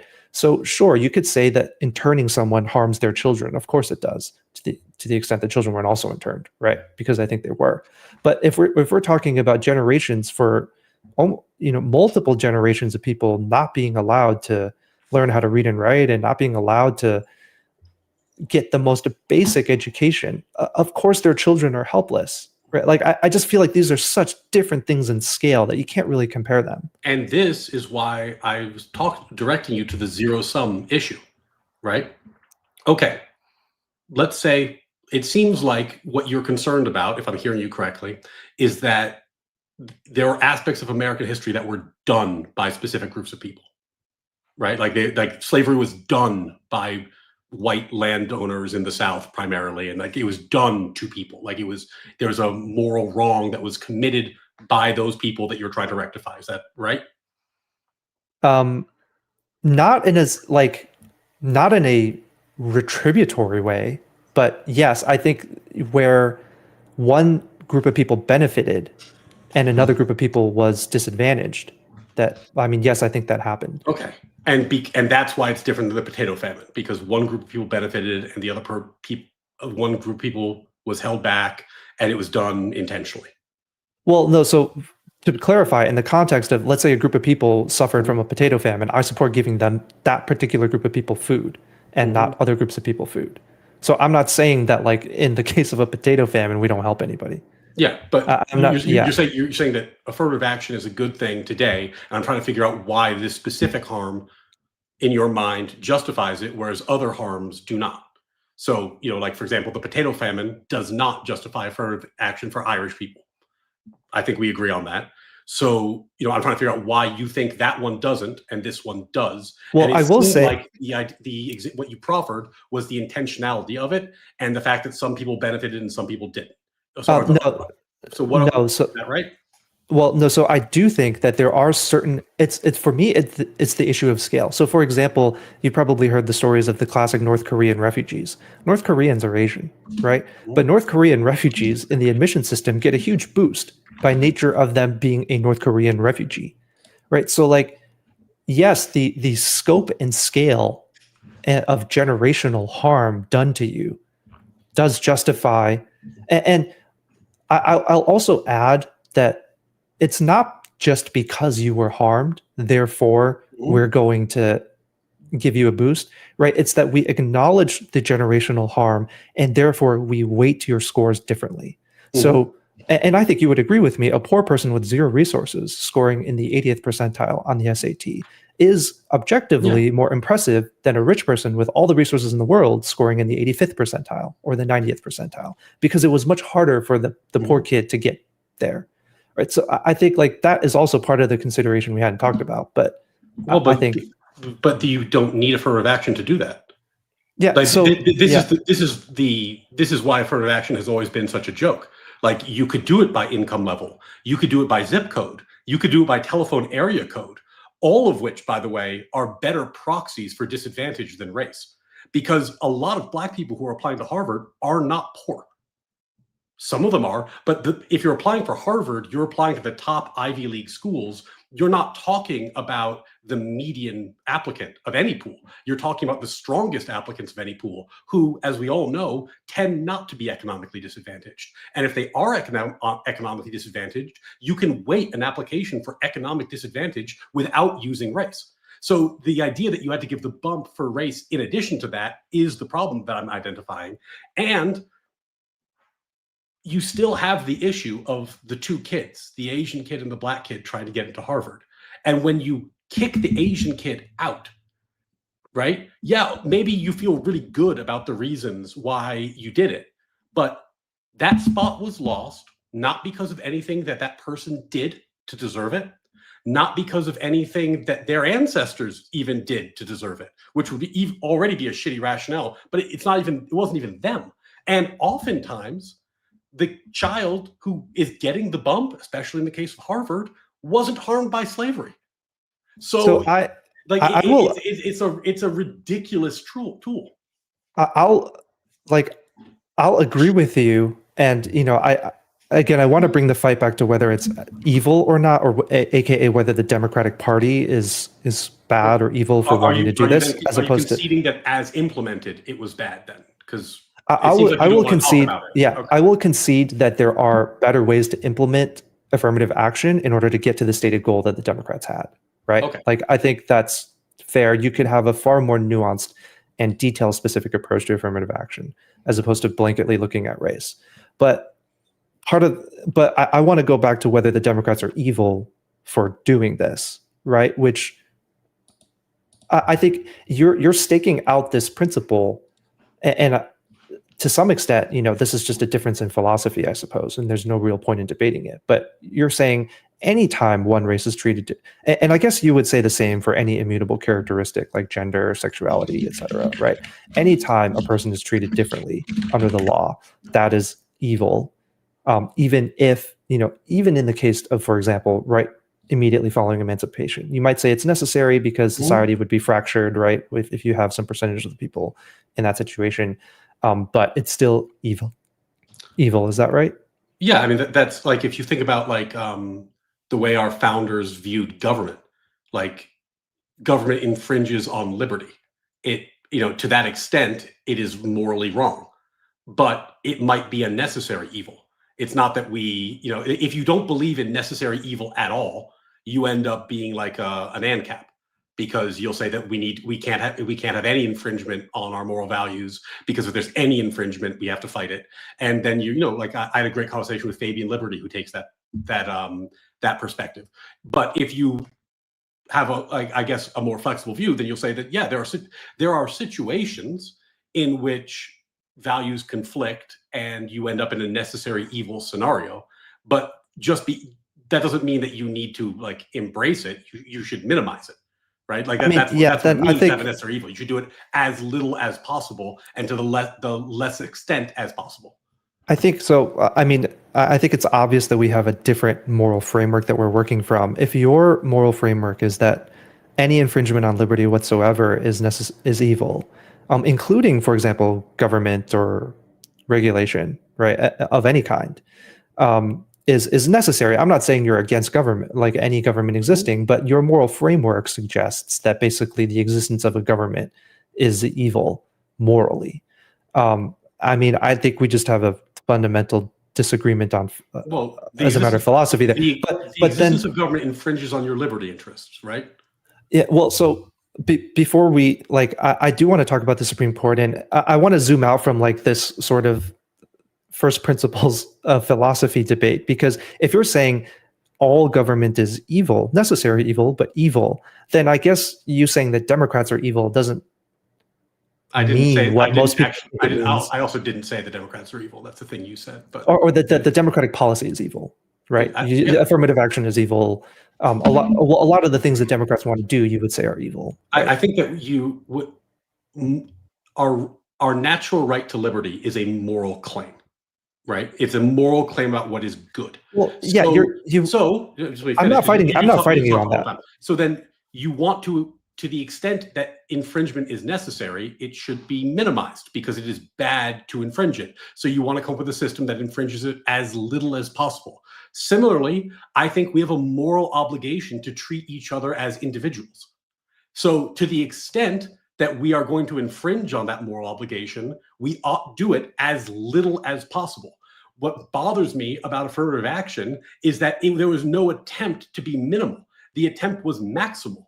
Like I said, they could have done it by zip code. They could have done it by area code. They could have done 100 things that would have infringed less.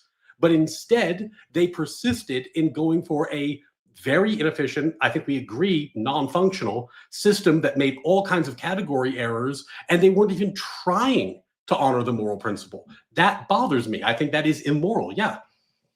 Yeah. So again, I'm not fighting you on your moral foundation, right? If you think government is a necessary evil, like that's a philosophical disagreement that, if you think that's evil, then I guess it doesn't really bother me that what you think is evil, because we just disagree on what is and isn't evil. So I've got to pause you though now, because you don't want to fight me on the record of the Harvard case.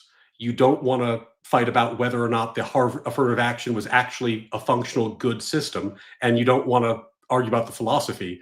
So if those three things are not points that you want to contest, what is it that you are trying to contest?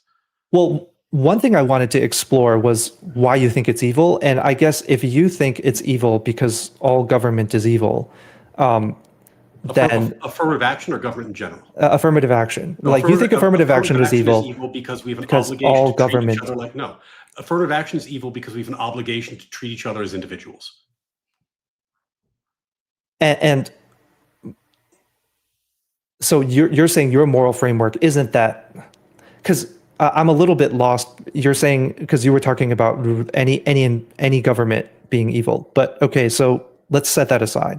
Then, affirmative action is evil because anytime you treat someone not as an individual, I guess, based on a classification is evil. It is morally objectionable to treat people as less than individuals. There are circumstances where it is necessitated, but you should try to avoid them. So even if we did affirmative action the way you were talking about, based on socioeconomic status, based on the circumstances of the person, that would also be evil. No? Yeah. If somebody comes into my house and tries to rob me, I'm going to treat them very badly, right? But I'm still treating them as an individual. They are being treated in accord with who they are, what they've done, and what they are doing, right? I have no problem with using a socioeconomic factor as a balancing point, like you were suggesting earlier, in an admissions process, because now you're doing what the court agrees you are allowed to do. You're taking a holistic approach. You're looking at the whole person. You're putting it into a holistic framework. You're not ascribing points based off of race. And you're saying, okay, well, let's look at the totality of your life circumstances, which is treating you as an individual, right? What isn't okay is to have a policy of saying some people who are of X race get a bump and some people who are of Y race don't, because now you're treating them as groups. You're not treating them as individuals. So if I said, everyone who applies with a family income below a certain threshold gets a bump, I mean, that's treating them as a group. Yeah, that would be worse than treating them as individuals. You should, instead of doing that, do it holistically. Okay, so I guess my question, when I said socioeconomic status, I meant like you would also think it's evil if an admissions council was like, anyone who applies with a family income or like is an orphan or whatever gets a boost. Like you also think that's evil. I think it's less objectionable than doing it by race, but I think it should be done individually. Okay, then like there's an administrative burden of looking that closely at every single person. But again, like if your definition of what is evil is so broad that even non-race-based classification is evil, then I guess like there's no point in fighting. Like it's helpful for me to know that is sort of what you mean when you say something is evil, that really any classification of a group of people. As we're doing the philosophy thing, I'm a natural law theorist, which means that I believe that there are objective moral requirements, right? We have natural rights, we have obligations. They are objective, they exist, they're not up to us, right? Life, liberty, pursuit, and happiness are fantastic examples. A really hard one that we fought, and it was the bloody arc of history, it took a long time for us to learn this, is you have an obligation to treat people as individuals. That's why something like slavery is morally abhorrent, because it violates that principle, right? Like it was a tough lesson to learn. I think we have learned it, and I think that is a moral principle. I do think there can be room for conflicting moral principles. There can be room for disagreement. There can be room for necessary evils, but you should be attempting to do that as little as possible. So when I see the left going the other direction and taking a maximal approach to using group and not individual as the basis for decision making, that is, I think, a morally objectionable thing to do. But there is, I mean, literally everything the government does is for administrative reasons. Like think of, for example, the child tax credit, right? There are wealthy families that don't need the child tax credit, but it's a classification. If you have a kid, you get a tax credit. I don't get the tax credit, and I have a kid because they phase it out by income. I guess I have to look into that. But okay, so there are some progressive income phase outs. Maybe that's a bad example, but there are all kinds of policies that are applied to groups because it's impossible for the government to analyze every single individual, right? Social Security payouts, another example. Well, but your Social Security, if you're saying your Social Security payout is predicated by what you paid in. I mean, that's what they say, but candidly, because Social Security is running at a deficit, people like you and I have paid the maximum. We're not seeing a dime of that. So if you want to say Social Security is a poorly thought through, disastrous program that may bankrupt the United States, I will agree with you. It's a fucking disaster. But in terms of the moral issue, you paid in and you get paid out differently based on what you paid in. Now, the math on it doesn't work, but that's more of a practical issue. I don't have a moral issue with a retirement plan, like a pension. You pay in, you get out, and what you pay in determines what you get out. That's fine. That's being treated as an individual. You're not being treated as a group. If the math is being done as a group, then that's evil. Oh right? yeah, the math is that because that would be fucked up if we all paid into Social Security, right? And like you and I, we're both lawyers. I assume we max out. So we max out Social Security, right? And somebody else pays nothing into Social Security, and then we got paid the same amount at the end. Yeah, that'd be fucked up. That'd be super fucked up. That like you were treating people in that way. Like if the program is designed better than that, thankfully. But yeah, I think that'd be very fucked up to do that.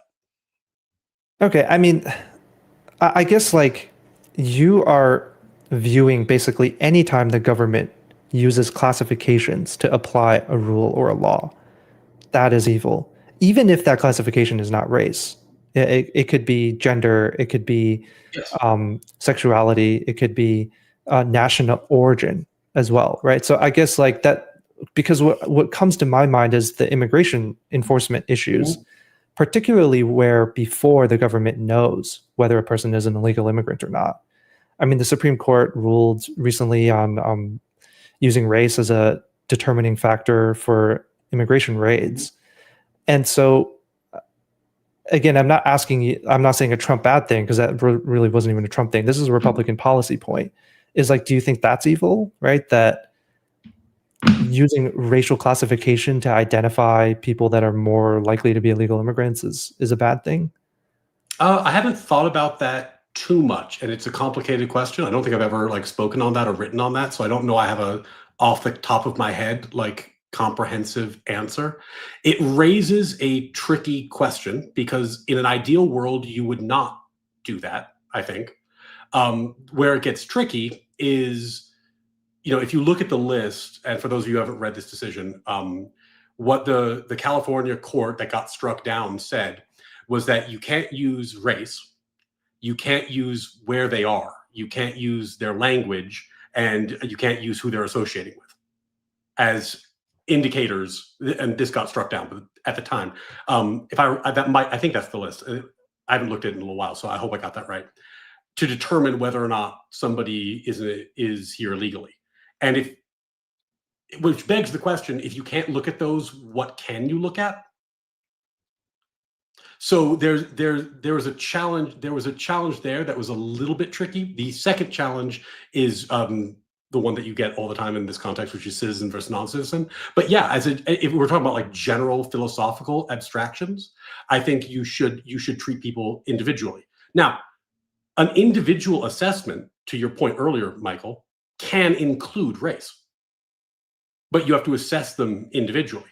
And the difference would be, for example, if you just like went to Home Depot and loaded up every Hispanic person you saw outside into a truck, that would strike me as morally objectionable. If you went to Home Depot and you interviewed everyone who was hanging around outside, even with some kind of, it's not a stop and frisk, like some kind of stop, that doesn't strike me as much of a problem. You're working through who they are individually, and that's all you really can do. So I think the context matters quite a bit. Well, I think in the case of the ICE raids, they weren't just questioning people; they were detaining them. I think forcibly detaining them. And I think on I'd have to review the ruling, but I'm pretty sure that the California Supreme Court wasn't saying you can't use their location. I mean, language is another thing as a classification, right? Like you can't classify based on location, but you can classify based on language that someone is speaking. But to your point, like let's say beyond the case, because I don't have it in front of me either, if ICE was just literally driving around throwing every Hispanic person they saw into the back of a car, I would be totally comfortable calling that evil. So yeah, I think it applies there. What if they're driving around a complex factual question I don't know the answer to, but it could be. But what if they're driving around looking at people who look illegal based on classification, right? Which is a combination of race, a combination of language. It could be a combination of socioeconomic status, right? Zip code is also a classification. Like these are all classification. Like you're saying there's no other way to do it, but then there's no other way for the government to do anything without relying on classification of some kind, which if that's Yeah, necessarily and evil, then they should do it as little as possible. That's what I've been saying the whole time. Like there are situations where you end up with necessary infringement.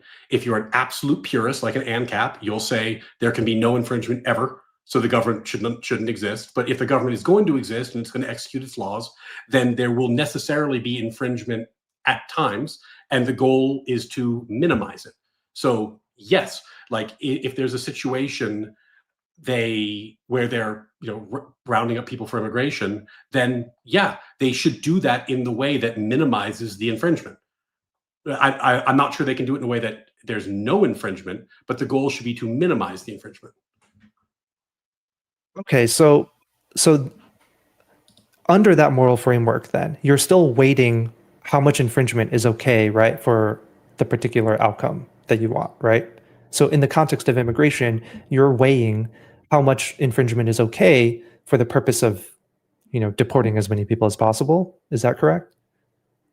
I mean, I'm not particularly, like I said, I haven't given a lot of thought to this issue, nor was it something I thought we were going to be talking about. But I think you would be weighing national security interests and national policy interests, and the right of the country not to have people here who are violating its laws. And you'd be weighing that against the people's interest in not being profiled and being treated like individuals. And you would ideally come up with a system that would infringe as little as possible to accomplish those goals, which, by the way, we used to have. So this is what Just be totally clear. We used to have this. Like what used to happen is that cities would cooperate with ICE, and when they arrested somebody for a non-immigration crime, they would then communicate that information to ICE, and they would be deported if that was appropriate. That involved no raids and was obviously a better system. Like I think that is a transparently better system than what we are doing right now. But we're not allowed to do that because sanctuary cities have outlawed it. So when you ask like what infringement is necessary, it's contextual. There's a question about like what can you do, what can't you do, and why, right? Like there are many solutions that I prefer to the one that you're talking about now. Okay, so when you're trying to answer that question, right, how much infringement is okay for what particular outcome that we're going for?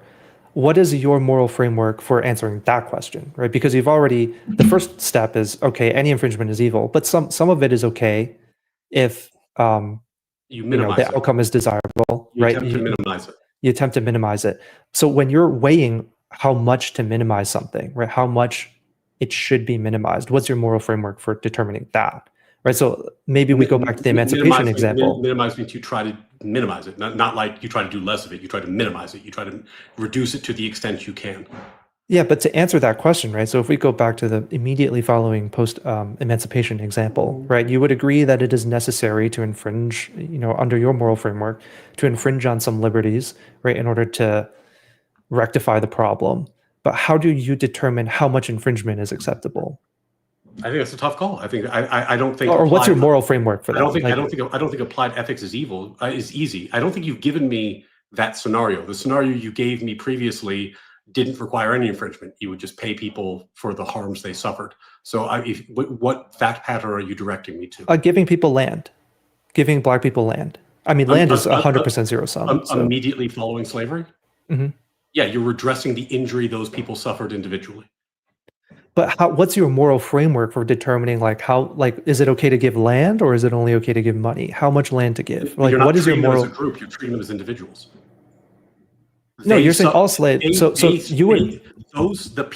slaves specifically suffered a harm, and then they would come to the government and say, I suffered this harm. Here's how I can prove I suffered the harm. And the government would compensate them for the harm that they suffered.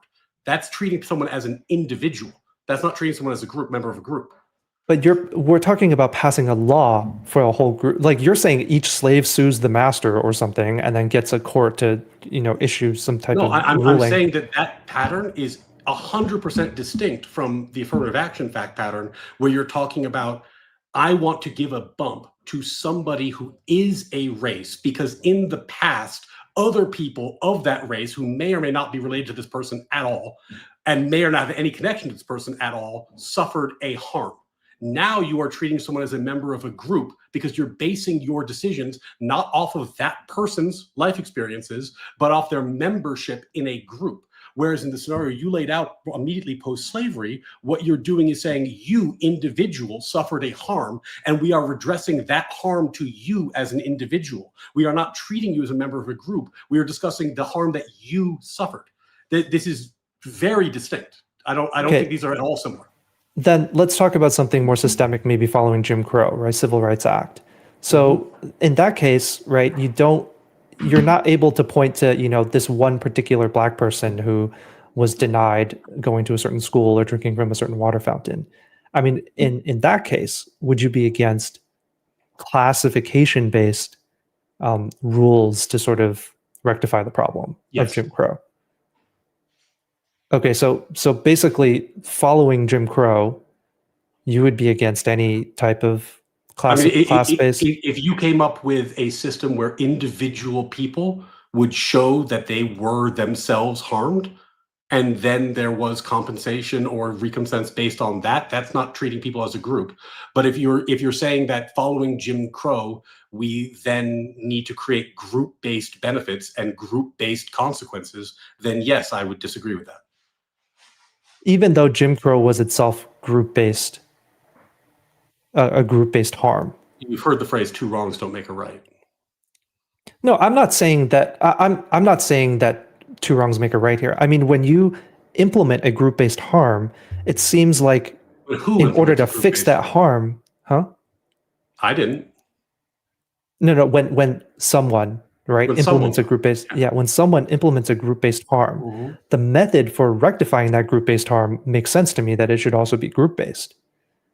Well, I think that what you'll find is that you are opening a Pandora's box with no end, right? That, for example, that is the justification that led the communists to wipe out the kulaks, right? And I'm not trying to be coy. I'm being serious, because once you put yourself into the position of saying that we, in our moral wisdom, are going to rectify the course of history by treating people as less than individuals, and by, in fact, attributing to them collective guilt or collective benefit based off things that they did not do or experience, you have removed yourself so fully from the concept of individual justice that almost nothing becomes impossible. And that's why, not why these moral rules exist, but it's a symptom of abandoning the moral principle in favor of a short-term political idea. But everyone has political ideas they think are good, right? I think that, and if you allow that to be a reason to have maximal infringement and no limiting principles, you are going to end up in a very bad place. Well, I disagree that there's maximal infringement going on here. I think there's more infringement than you'd like, for sure. But I guess, like, for the purposes of answering the question of are the Democrats evil or are the Democrats bad? I mean, under your moral... I didn't say they were evil. Or democratic policies, sorry. I was just using that as shorthand. But are democratic policies evil? And by extension, the Democrats being bad? That, under your moral framework, really any type of treatment of people based on class is evil.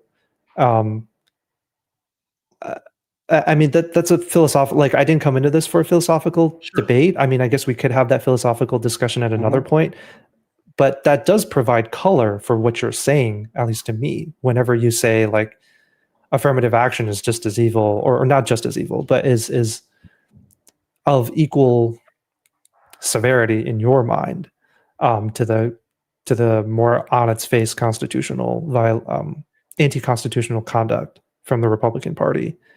I mean, at that level of abstraction, I guess, like, unless we get into the philosophical moral debate, then there's not much else to say there. Well, I mean, I think that, Michael, to be candid, you have agreed with me that affirmative action as it existed prior to the decision, if it was being implemented, I don't think you know whether it was, but if it was being implemented, was a bad thing. The version after the decision is a better thing. The Democrats were fighting to keep the old system viable. Maybe your point is no one was actually doing that. If no one was actually doing that, I don't know why they were fighting so hard about it. But like it seems like it was a bad policy, and it was bad because it was racist, and now it's illegal, and that's a good thing, and that's something that I am delighted about. But that's a right-leaning virtue. That's not a left-leaning virtue. Well, what I was saying was that I think that the right was fighting a straw man in the broader affirmative action debate. And that's what I meant when I said that's not what was happening, right? Well, so then why did Biden defend it? If it was never happening, then it shouldn't. Then you say, okay, yeah, sure, it's not happening. We get rid of. We no longer need legal permission to do this because it doesn't matter. No one's doing it, right? But instead, they defended it. They defended the right to do the thing, which we've agreed is a bad thing. So I think it's fair not to do a deep dive on the record of the case because that's kind of bad content. We'd have to open up the briefs and read everything. I get it, but it strikes me as a little bit incredible to say that the thing that was being defended never happened and yet also needed to be defended. Well, no. So I'm saying the thing that the characterization of what was happening never happened. The thing that was actually being defended, I'd have to review the actual substance of the ruling, right? And before we could talk about like why the Solicitor General Preliger, I think her name, what was, what her position was on the case. Her position was that Grutter was good law and should be maintained. Yeah, Grutter was the case that allows affirmative action. And for those of you who aren't lawyers, it was when the Supreme Court passed it and they said affirmative action is okay.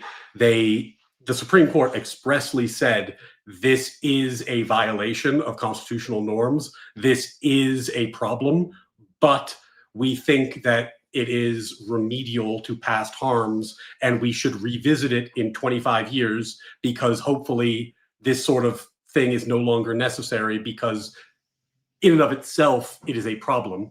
And then I think, I don't remember exact, I think it was like 21 or 22 years later, it got revisited by the court and struck down, which I think is correct. Like there was a problem there. Even the Supreme Court that upheld it realized it was a moral problem. And, they set it up to be knocked down, and it was correctly. So I agree, and I don't even think the Democrats disagreed with this. Why would they in court defending Well, no, it? hold on. When I say this, I mean the statement I'm about to make, which is that at a certain point, affirmative action becomes unnecessary, right? If we achieve the aims that we set out to achieve, we being the Democrats, at a certain point, affirmative action becomes unnecessary, and we should get rid of it. I think that the Democrats agree with that proposition, right? I don't think the Democrats think that there should always be affirmative action. I think the disagreement has always been, have we actually achieved the aims that we set out to achieve? The Democrats saying no, and the Republican answer is no. What are the aims? Racial equity. It's not a question of whether the aims have been achieved. It's a question of what the proper aim is. I mean, the aim in Grutter. Racial equity was not the aim in Grutter. Well, it was to rectify. Racial equity is the thing that got invented. I mean, I think that term got invented in like the last 20 years, maybe 30 years. Like this is a pretty new phenomenon. I mean, it's a term to describe a thing that has always existed throughout human history, right? Equity is a concept that has existed throughout human history. Right? I mean, I think you would struggle to find that concept in historic case law. Like fairness? Courts of equity. They're called courts of equity. Yeah, but you're talking about group equity. You're not talking about individual equity. You're talking about inequity between groups. Yeah, that's a concept that humanity has considered, right? I don't think equity. It's a concept that humanity considered. It was introduced by people like Karl Marx, and it is certainly a concept that has been considered. It is a concept that I think the founding fathers, taxation without representation or having any type of revolution against a authoritarian government, that's all rooted in group-based equity, right? The peasantry need to have rights. No. Or need to have equality. It's rooted in the fact that the government is trampling on the inalienable rights given to individuals by their creator. That's where the government is a class, right? The bourgeoisie, where the No, royal is, it's a class of nobility. no. Like you're You don't think you resistance are against you are taking feudalism? terms and then you are, and this is, by the way, why nobody, and just to be totally honest with you, I'm not trying to pick on you, but just like why people on the right don't trust when people on the left use these words in the way they do. You are now trying to equivocate the idea of a group as in a racial group with a monarch as a group issue. The issue there is not group. The issue there was that they were trampling on the individual rights of Americans. That's As what the a group revolution was of, about. No, not it as was a a group of people. as individuals. As individuals. That with the that, nobility is a group of people, right? there, That the ruling class I'm not was. contesting that groups of people don't exist in the world. I'm contesting that using groups in the way you want to use them is morally appropriate. And what you are doing is comparing two things that don't, like the comparison doesn't even make sense. Well, I'm not talking about moral. Go ahead. Actually, I'd love for you to explain this. Like, how on earth what is the parallel you're drawing between the founding and affirmative action in terms of like the use of groups? Like, because maybe I'm being uncharitable. I can't even begin to understand what you might mean. I'm talking about the concept of viewing people as groups, which is inherent in equity, right? All I'm saying is the concept of equity is not a new thing. That the concept of equity has been a thread throughout almost all revolutions, populist revolutions in human history. Like I'm similarly confused by you saying like no one's ever thought of class-based or group-based equity outside of Karl Marx before in the past 20, like more than 25 years ago. Like I feel like this is a very common human desire for equity. When you particularly group-based equity. When you use the term equity, and I'm going to go back to what I said about Stephen Finker's line, and it's neither Holy Roman nor an empire, right? What I think is the version of equity, just to kind of cut through this maybe, that you could sell to the right, that people on the right are okay with, is the idea that like, hey, in a rich society, shouldn't we take it upon ourselves to try to do things for people who are struggling? Right? Like that sense of fairness, I think that exists across the board. But that's not what you're advocating for. What you're advocating for is the idea that because one person is a member of a group, they get better treatment and better rights, and one other person who is not a member in a different group, so a member in a different group, gets worse treatment and worse rights, not because of anything that they did, but because of things that were done historically not by them. And that is wildly inappropriate. And it is very distinct from any historical example that you provided in the American context. So, I mean, I don't quite get the comparison, because what you are seeking to do is to treat the individuals on the basis of their group membership. So I'm not saying, for clarity, I'm not saying that historically there have been progressive policies, right? I mean, it's in the name. These are new things. I concede that. Well, all I was saying when I was talking about historical examples is that the concept of group-based equity has always existed within humanity and has been sort of an inherent impulse in a lot of people. And I'll agree that the current manifestation of pursuit of equity is new. I'm just saying that the desire for equity isn't a new invention of the left. But this is what I mean, and this is why I get so frustrated in these conversations sometimes. What you're really saying is the goal of fairness is not new, and then we use the word equity because equity is roughly synonymous with fairness, and then we use the word equity in the context of American racial equity, which is not at all related to the previous two things. You've lost, the word has shifted meaning as you move. The same thing happens with racism. They talk about racism, meaning intentionally teaching people differently on the basis of race. Then they talk about systemic racism, which doesn't actually necessarily include any racist people. You can have systemic racism where no one is racist, but they're treated, the attempt is to keep the same moral claim. Like the word racism is now being used in a totally different way, but we want to keep all the moral force of actual racism. The word equity is being used in this totally new and different way, but we want to keep all the moral justification of actual fairness. Just like, this is why I'm so pissed about Obama when he said, we want judges who are going to rule with empathy. But what he meant by empathy is rewrite the Constitution. It's a linguistic shift that is used to justify an immoral action. So if you agree that systemic racism exists and is a problem, but you disagree with any type of systemic fix, or you would say that any type of systemic fix to systemic racism is immoral. Is that correct? I would say any fix that forces us to violate our moral principles is immoral. And would you say that a systemic fix to systemic racism forces us to violate our moral principles? I have no idea what a systemic fix means. Any type of broad class group-based ruling, right? Systemic racism is disparate treatment of a class of people in our institutions. And so if you're trying to fix that, right, it kind of makes sense to me to say, well, why don't we move in the other direction on an institutional level?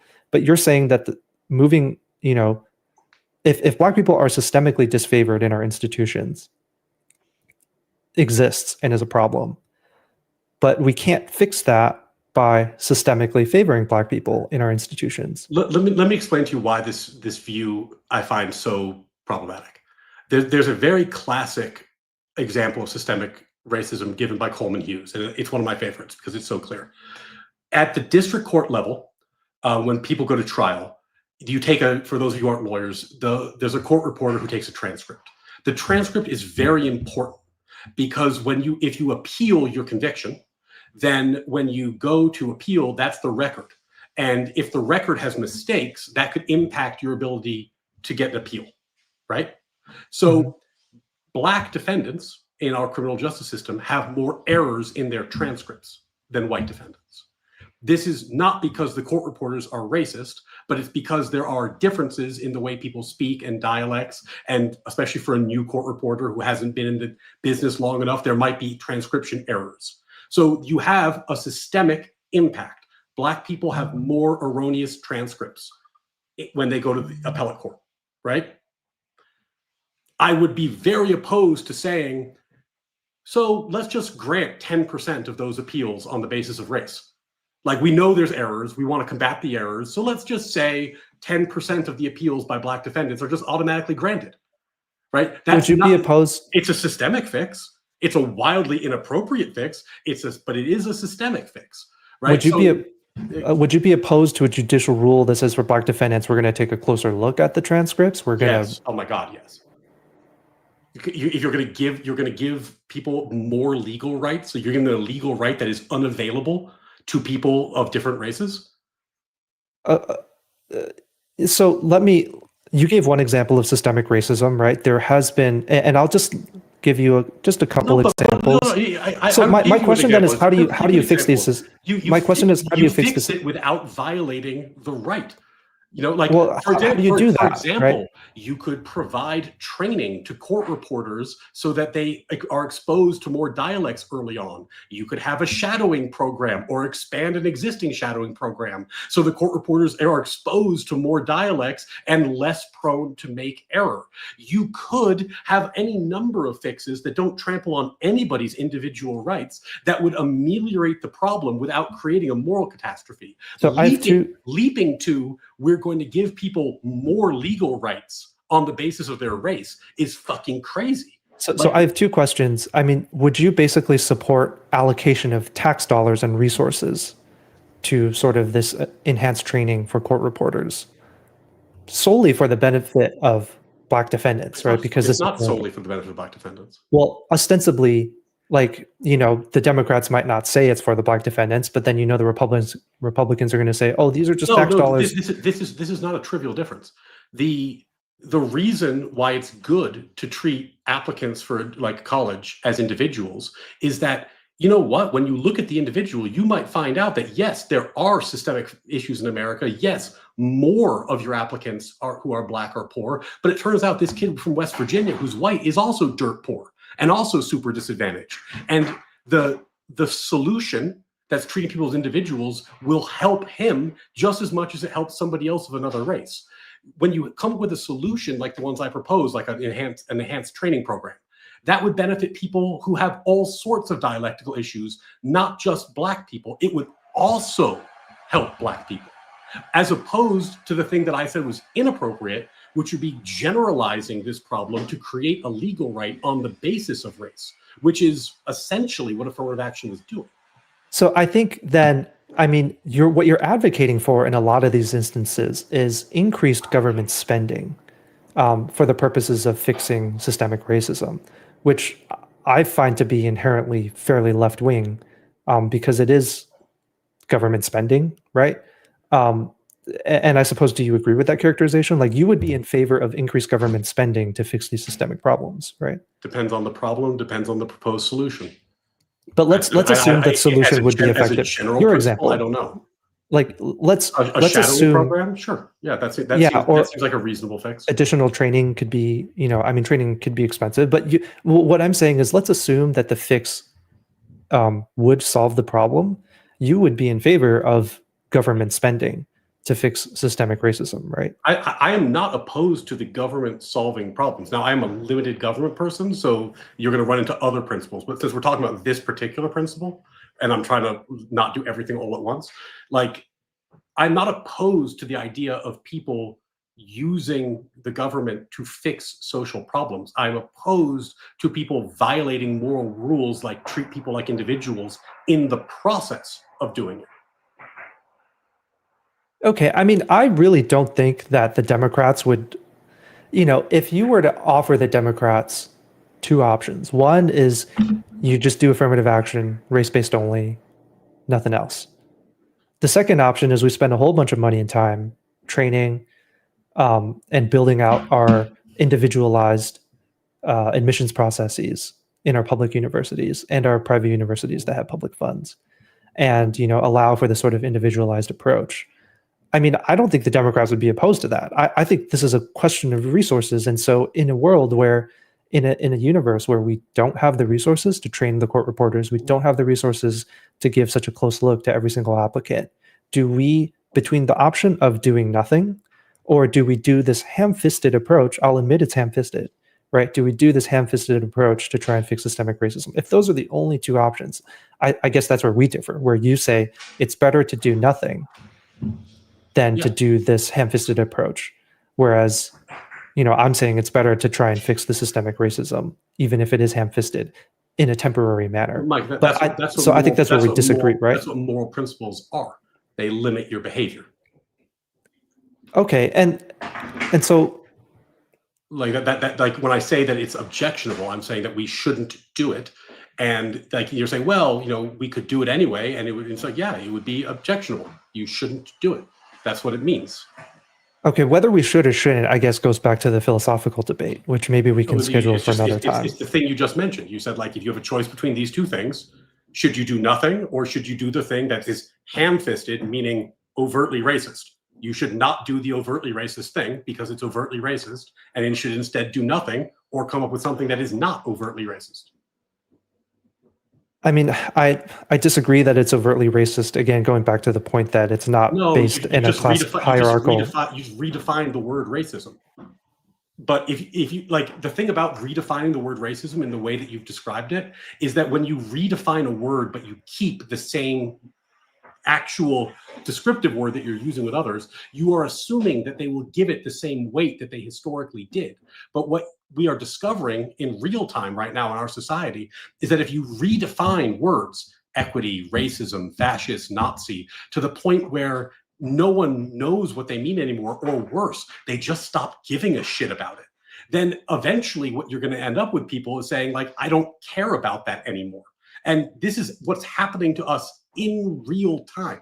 So, I mean, the fact of the matter is you are using the word fundamentally differently than I am, right? And this, but this is I agree with that, because the left and the right, the left has, without knowing it, I don't think they've realized how fast they've done it. They've redefined the words that describe our shared moral heritage and just run with the fucking ball.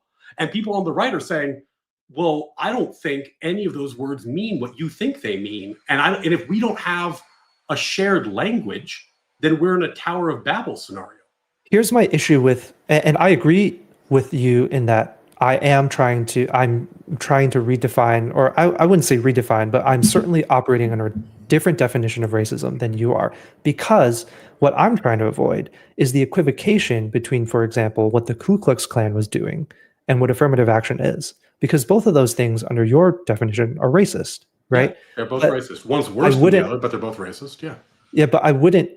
But by simply just calling them racist without any type of other context or color to distinguish the two, right? You are, because this is your objection with the word Nazi and fascism, right? You're saying, well, you can't just call everybody a fascist because, there are some fascists that are worse than others. But if you were to look at a strictly definitional view of fascism, you could make a fairly cogent argument that Trump is fascist. Now, is he as bad as Hitler? No. But this is the same problem that you're. I've never heard a functioning definition of fascism. If you have one, I'd be happy to listen to it. Nazism's easier because people know what Nazis are, and the argument that Trump is a Nazi is an incredible stretch of the term, like an incredible stretch. Yeah, sure. But if Trump is a Nazi, the term has basically lost its meaning, and worse, it's lost its moral prohibition, which is a big problem for me. Now, fascism's, I admit, trickier because the definitions are so. The definitions of fascism are so blurry that I've yet to hear one that seems to work. If you have one, I'd be happy to talk about it, but I don't have a functioning definition of the term right now because I just don't know how to possibly use it. Yeah, I mean, I'm using the colloquial, like if you could Google it, you could find, the standard definition dictionary of fascism. So, but what I'm trying to do is I'm trying to say, let's have a nuanced view of the word racism where we can distinguish affirmative action from, lynching Black people. And and you disagree with that. You say, well, it's racist. We should just call it racism. But you don't have the same approach to words that, you say are being used too broadly, right? Against the right, which it just doesn't jive. It seems inconsistent to me to hold those two positions. I think when people use the term fascist colloquially, historically, what that word meant is similar to Nazi Germany or fascist Italy. That's what they meant, right? I don't think that there is a functional definition that has been societally agreed upon other than that kind of like loose association.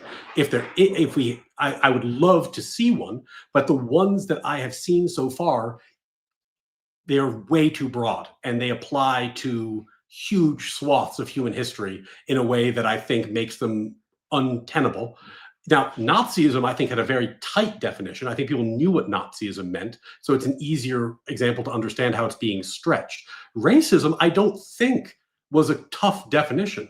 I think if you looked at our society over time, we all knew what racism meant. It's only recently that we've redefined it to include confusing mental gymnastics like power hierarchies and the idea that Black people can't be racist, which is clearly false, by the way, if you met any racist Black people. I do think that, during the slavery era, America had a different definition of slavery. Do you think Black people can be racist? Individually, yes. Okay. I think they can. I think they can be racist. Isn't there a power hierarchy in place that prevents them from being racist? I think it's impossible for the Black community to be systemically racist. Okay, so the Black community cannot be racist. So again, your concern is the group. I'm distinguishing between individual and systemic racism. I'm just pointing out that you are, your concern is groups and group rights. That's the thing you're concerned about. And I don't think that groups and group rights are a proper consideration.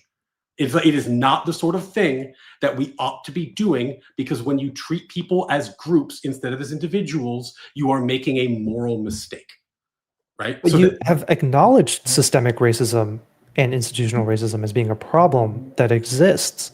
Yes. So how do you... Poverty exists. That doesn't mean that I get to treat people, I get to be racist. There are tons of disparities in the world. That doesn't mean that I get to treat people immorally. Like, the world is full of disparities. No, but can we analyze and study? Like, because you're saying that the problem with the left is that we look, right? We're looking at people as groups. But in order to identify systemic racism, you have to be looking at people as groups, right? If you just treat people as groups, yeah. Well, no, I'm just saying on an academic level, because we're talking about words, we're talking about rhetoric. So just in the context of words and rhetoric, right, you're criticizing the left for using words. Like when I was talking about the Black community, you took issue with that. I wasn't proposing legislation, right? You took issue with me saying the Black community because in that language, I was looking at Black people as a group. But you agree that systemic racism exists. So how do we even identify it without looking at people as groups? I agree systemic racism exists because I don't believe systemic racism is a form of racism. I believe it's a totally different and unrelated concept. That's the disconnect here. I think that systemic racism, as the example I gave earlier showed, can be totally independent of any racist people doing any racist things. Systemic racism is essentially disparate impact. It is the existence of a discrepancy. And the existence of a discrepancy is not inherently a problem. Sometimes it is a problem. Sometimes it isn't a problem. It's a data point, right? So I disagree that you've called that data point systemic racism, but it's not. It is almost unrelated to the concept of racism, and to the extent it is, it's so attenuated that it's lost all moral force. So I disagree that it's only disparate impact. And let me give you an example. And I don't know whether you think subconscious bias is a real thing or not, right? But if you were to look at sentencing outcomes for Black people versus white people for the same crime, and this candidly is fairly old data. I looked at it maybe 5 or 6 years ago, right? But the FBI data shows that for the exact same crimes and the exact same priors, Black people received heavier sentences. Now, I'm not accusing all these judges of being intentionally racist, right? But the studies in the academic literature suggests that there is a subconscious bias against Black people, which causes this sort of outcome, right? Which isn't just a raw data point. These are subjective decisions being made by decision makers. So I do think systemic racism goes beyond just sort of this objective impact that disproportionate. Because the thing about that is what would be interesting is identifying that a specific judge is actually doing something in a racist way. That's a harm that can be fixed, right? What you're suggesting, which, it's always challenging when someone talks about a study that isn't presented, that they barely remember, that I haven't seen. Because, for example, I could just say, oh, but the contrary study that came out the next year that had the opposite result. And here we are, right? So, setting aside, just for the sake of having a dialogue, the fact that it is impossible to have a conversation in that way. I can send you a link. I just Googled it very quickly. Yeah. It's a 2023. Yeah, and I'd be happy to take a look at it. I'm probably not going to do it now. And also, but I'm going to have to jump in like 10, 15, just a heads up. But so let's call it 3:30. Is that good? Yeah. Okay. Sorry, it's 12:30 for you. Yeah, that's fine. So, but the problem in that scenario, to the extent there is a problem, is that there are individuals who are treating people unfairly on the basis of race. Right? That's the problem. But those individuals are in positions of power within institutions. The data set might reveal that problem, but the issue is an individual one. But when these individuals are in institutions and holding positions of power, it is a systemic problem, right? Like so I agree there's no top-down policy telling judges to sentence Black people more heavily. And I don't even think that these judges are consciously, intentionally racist. They're not saying, oh, look at this Black guy. He's probably worse than a white guy, so I'm going to sentence him heavier. I don't think any judges are, well, maybe there's 1 or 2 judges out there doing that. But I certainly don't think that is a systemic problem. So I'm not levying that accusation. But I'm saying that the data shows that there is a pervasive, at a minimum, subconscious bias against Black defendants. Okay, so let's say that's true. Let's assume that's true just because it brackets the study thing. What would your proposed solution be? I mean, I can't give you a precise one off the top of my head, but whatever the solution is going to be, it is going to have to be as a classification. Yeah, right? Why not do the affirmative action version? Black people just have lower sentencing guidelines.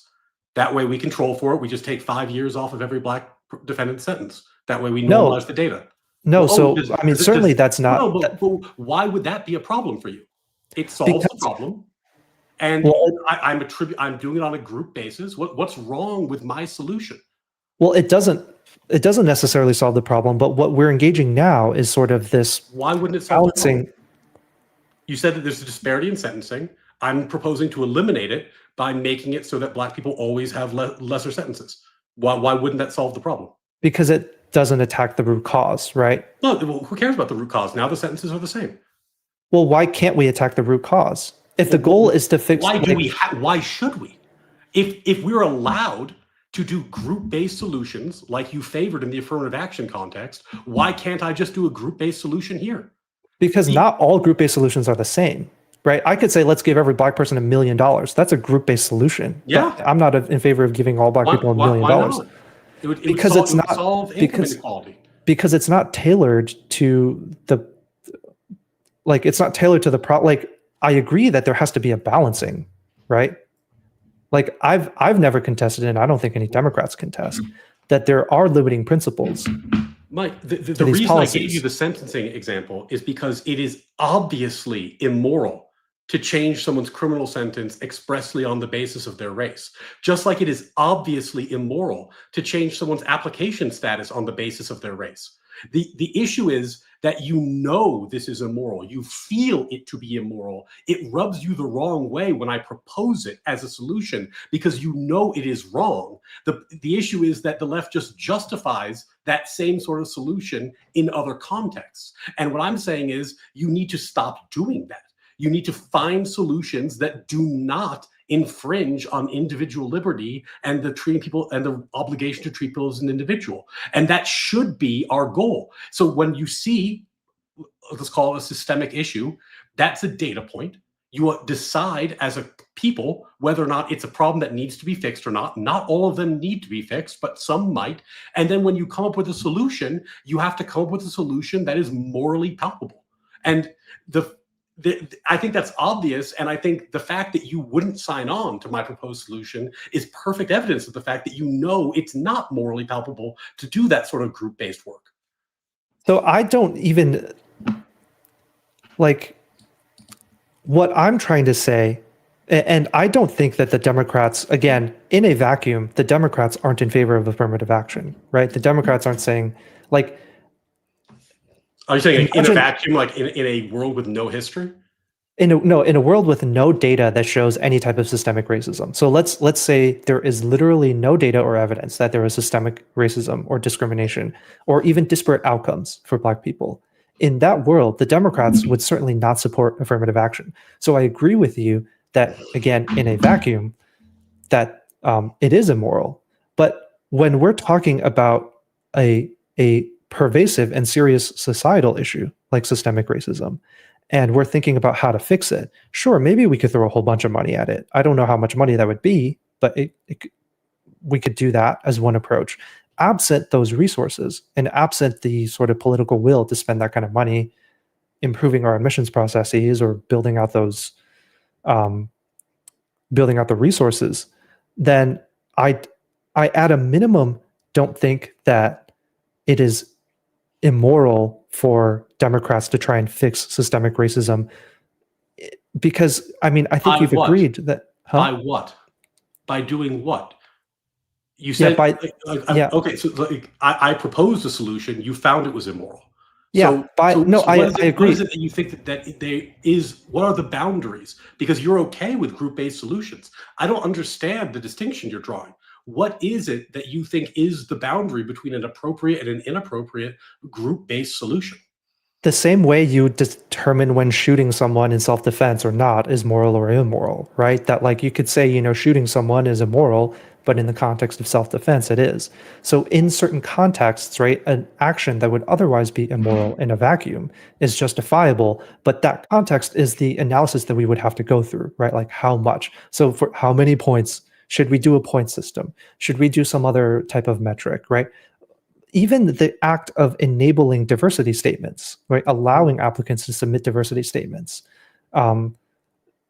like any type of proposal that we make that sort of defeats a more objective analysis of just looking at SAT scores and GPA is a decision that we have to make, right? It's a line drawing decision. So I agree that like that's easy, but I don't agree that we should just not do it at all. Okay, so let's, because we only have like 10 minutes left. Let's go back. We're back to affirmative action, right? What would be your solution to the puzzle posed by affirmative action? There are lower representation rates of certain groups, and we can query whether that's a problem. I know you think it is. So what is your solution to that problem? So there are multiple different solutions. Let me give you an example. For a long time, women were underrepresented in higher education. And so there have been a lot of programs like Women in STEM or scholarships for women only, right, that have existed. And I'm sure you probably think those are immoral, right? But the result of that has been women are now overrepresented in universities. And the conversation has shifted to, well, what about men? Right? Men are underrepresented in higher education. Has it? Well, among the right, it has. On the right, it has. Yeah. On the right, on the right, among the people who opposed these sort of programs to promote women in higher education, among those people, the conversation has now shifted to men. And those people are proposing similar programs for men, right, to sort of reach that balance. Now, as a Democrat, that likes to think he's principled, I actually think that's fine. Right? I think if we start seeing an underrepresentation of men in college, then we should attack that problem. Number one, I think it's a problem. And number two, I think it's something that should be resolved societally. And maybe that does mean basically the same thing we did for women. It could be scholarship programs. It could be whatever, right? I noticed on your list, you did not include affirmative action prior to the court striking it down. So we agree that that is not an appropriate solution. I agree. So I would say that maybe there's a solution that fits within the court's injunction, right? That could be proper. To treat people as individuals. That's what you're supposed to do. You read the document, you look at the application, you decide if there'd be a good candidate for the school, you treat them as an individual. Well, what if you offer, like, I mean, they probably do exist, right? But like offering scholarship programs for Black people or offering... The scholarships don't impact doesn't applicate the application process. It impacts whether you have to pay for school once you're accepted. But like a scholarship doesn't solve the application issue. But it's still racist, right? By your definition of racist. It doesn't solve the problem you're trying to fix. The problem that you identified was representation within the university. A scholarship doesn't change that. Well, that's one of many things. People once they're in. That's one of, and there are arguably a lot of Black people who don't even bother applying or going to these schools, right? If we're looking at matriculation rates as opposed to admission rates, because they can't afford it. So I do think that offering scholarships for Black people would change those numbers at the matriculation point. But set that aside, what I'm saying is there are policies that you could... I'm sorry, I don't understand why. Yeah, if the data shows that Black people are disproportionately more impoverished, right? And they can't afford college. Even the ones who do get in might not go, right? Okay, so you're suggesting that there's a cohort of people who are accepted to university and don't go because of finances. Apply. That would be this issue? Or don't apply. I think that what you'll find when you look at the data, especially the data in the affirmative action context, is that the gaps between applicant quality was so profound. We're talking about hundreds of points of average difference on the SAT. We're talking about, substantial gaps in GPA that, like if you don't have some kind of, you could do all the scholarships in the world, but if you were treating people as individuals, the representation of Black people at Harvard would go down because that's what the applicant pool looks like. I mean, what I'd be interested in seeing, and I don't know the data on this, so I can't make a firm case on it, is whether that gap persists at graduation rates and graduation GPAs, right? I don't know if that was in the record in the affirmative action case or not. But scholarship is just one of many examples. What about like SAT prep courses, right? Or discounts to SAT prep courses? Like there's all kinds of different policies that you could craft that would be, by your definition, racist. No, those are the things that, like, when I said, like, why did I spend 7 years teaching? That was the example I gave. Take it out of a zero-sum system. Resources are in some theoretical sense, finite. I understand what you're saying there. But when the issue with affirmative action is that you are in a literal zero-sum scenario, one person gets in, the other person isn't, and you're making the decision based off race. My decision to spend my time teaching in predominantly Black neighborhoods because I wanted to make a difference in my society, and I thought that's the best way that I could do it, is not the same kind of issue. Like, you can maybe take some issue, like, how come you are teaching there but not over here? But that's it's of my own personal volition, my own choice. I took resources away from nobody other than my personal resources that I was using to my effort, my time, my blood, my sweat. So, like, what you're proposing are the solutions that I agreed were good solutions earlier, but are totally different than affirmative action because it exists in this zero-sum context, which is I don't know why we're circling back to this. Every solution I proposed, you agree. You said they were racist, right? These are racist things that I proposed by your definition, and therefore immoral. It depends how you structure them. Yeah. Are you saying SAT prep programs for Black kids only? Only for Black kids? Or a discount for Black kids? Yeah. Yeah, that's racist. A discount, and therefore immoral, and therefore you don't support. Yeah, right? because why aren't you giving it to poor kids? Okay. No. No. This is actually the heart of the issue. So I was a classroom teacher. When I taught, I often had 25, 30 kids in my classroom. Most years, it would be like 28 white kids, 28 Black kids, 1 white kid, 1 Hispanic kid. It would be really fucked up of me to not teach the white kid, to redistribute my effort to the Black kids in the name of equity.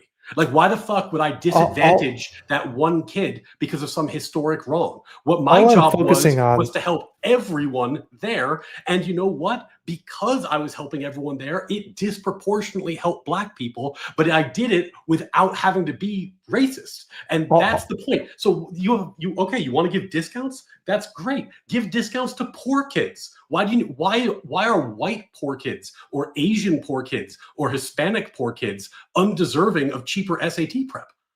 No. So all I'm focusing on is I originally said there is a systemic racism problem that you have identified, and I think it should be fixed. And you asked, well, how should it be fixed? And my response is, under your moral framework, there is literally no fix possible. No, I just gave you 5 fixes. Just give the SAT prep to the poor kids. It will disproportionately help Black kids because Black kids are disproportionately poor, but you won't be racist while doing it because you're giving it to poor kids. Yeah, if there's, again, you're asking for an administratively difficult task, which I think Democrats would support, right? You don't think avoiding racism is worth a little difficulty? No, I'm talking about spending money and administrative resources. You're spending the money either way. You're giving the prep courses to Black kids or poor kids. No, I mean the administrative process of you have to audit people's incomes and you have to audit their family wealth, and like you don't think that would be... Mike, I'm sorry. I'm gonna have to drop in like a few minutes. I don't want to cut you off there, but this has been fun. I'm getting unfortunately a work call, so I'm gonna have to end stream in like a moment. But I've enjoyed it. It got a little feisty. I think we made the points we were trying to make, but before I drop, I want you to make sure you tell people where to find you and plug your stuff. Yeah, I'm not a content creator. I just enjoy having these conversations. Maybe we could have another one because there's a lot of stuff we didn't talk about. But I did want to have a conversation absent the whole Trump stuff because I do think it stops there whenever a Democrat tries to talk to you. So maybe we could continue this some other time. Yeah, man. And I apologize for having to cut it off like at a hard stop on 3:30. I unfortunately just got a work-related call that I'm going to have to return. So my soft stop became a hard stop, unfortunately. But dude, I appreciate it. And I appreciate your approach to the conversation, by the way. I think that it is very hard to have a conversation like this because we do get hung up on the Trump stuff. So I think that you have identified a useful approach to having these conversations. I disagree with you on your moral prescriptions. And I think that this is a legitimate moral distinction between the left and the right. Like, I do think the right takes individual liberty and individual responsibility to treat people as individuals much more seriously than the left does currently. And this is part of what we're fighting about. We're just fighting about it through all these various proxies, which today included affirmative action and to a limited extent, ICE policy, but I'm sure it'll pop up in a lot of different places. Yeah. So yeah, happy to chat more. I'm being asked to plug the bunker. You have no idea what that is, and you don't need to know what it is. It's just a couple losers on the internet. But anyway, I mean, look, man, yeah, one of the things about talking publicly on the internet, your comments will get fucking crazy. So, every time I mean, Destiny won't talk to me anymore for whatever reason, but every time I debate Destiny, I inherit like 5 or 6 of the most unhinged DGG motherfuckers you've ever imagined, who just follow me around spewing nonsense. So, enjoy it. It's yeah, if you do want to talk to a Democrat without talking about the Trump stuff, just to get somewhere else in the conversation, let me know. Yeah, man, I'd be happy to have a follow-up. Anyway, this is Michael. You've seen him here. You'll probably see him on Wick. And I appreciate your time, Michael. Thanks so much for coming on, and we'll do a follow-up. All right, see ya. All right, guys, I unfortunately really do have to drop, so I can't do much of a wrap-up, but let me know how you think that went. I think I made the point clearly about like what the difference here is and why I think the Democrats have lost their mind on this topic. But if there's stuff I didn't land the plane on, if there's points I could have made more clearly, if there's ways I could have pushed it. I wasn't trying to be like aggressive, but I wanted to be assertive. So let me know how it went, and I appreciate the comments. Let me know here, Discord or YouTube, wherever works for you. Thanks so much. Sunday with Al Athena doing ed policy, and then next week doing something with Lactoid and a collection of originalists, trying to think about originalism going forward.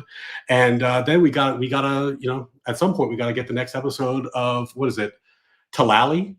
We got to get the Talali show back together. So, lots to do. Unfortunately, real life calls, but I appreciate all of you. This is Ryan Mullally, and this is Natural Law. Thanks so much for joining.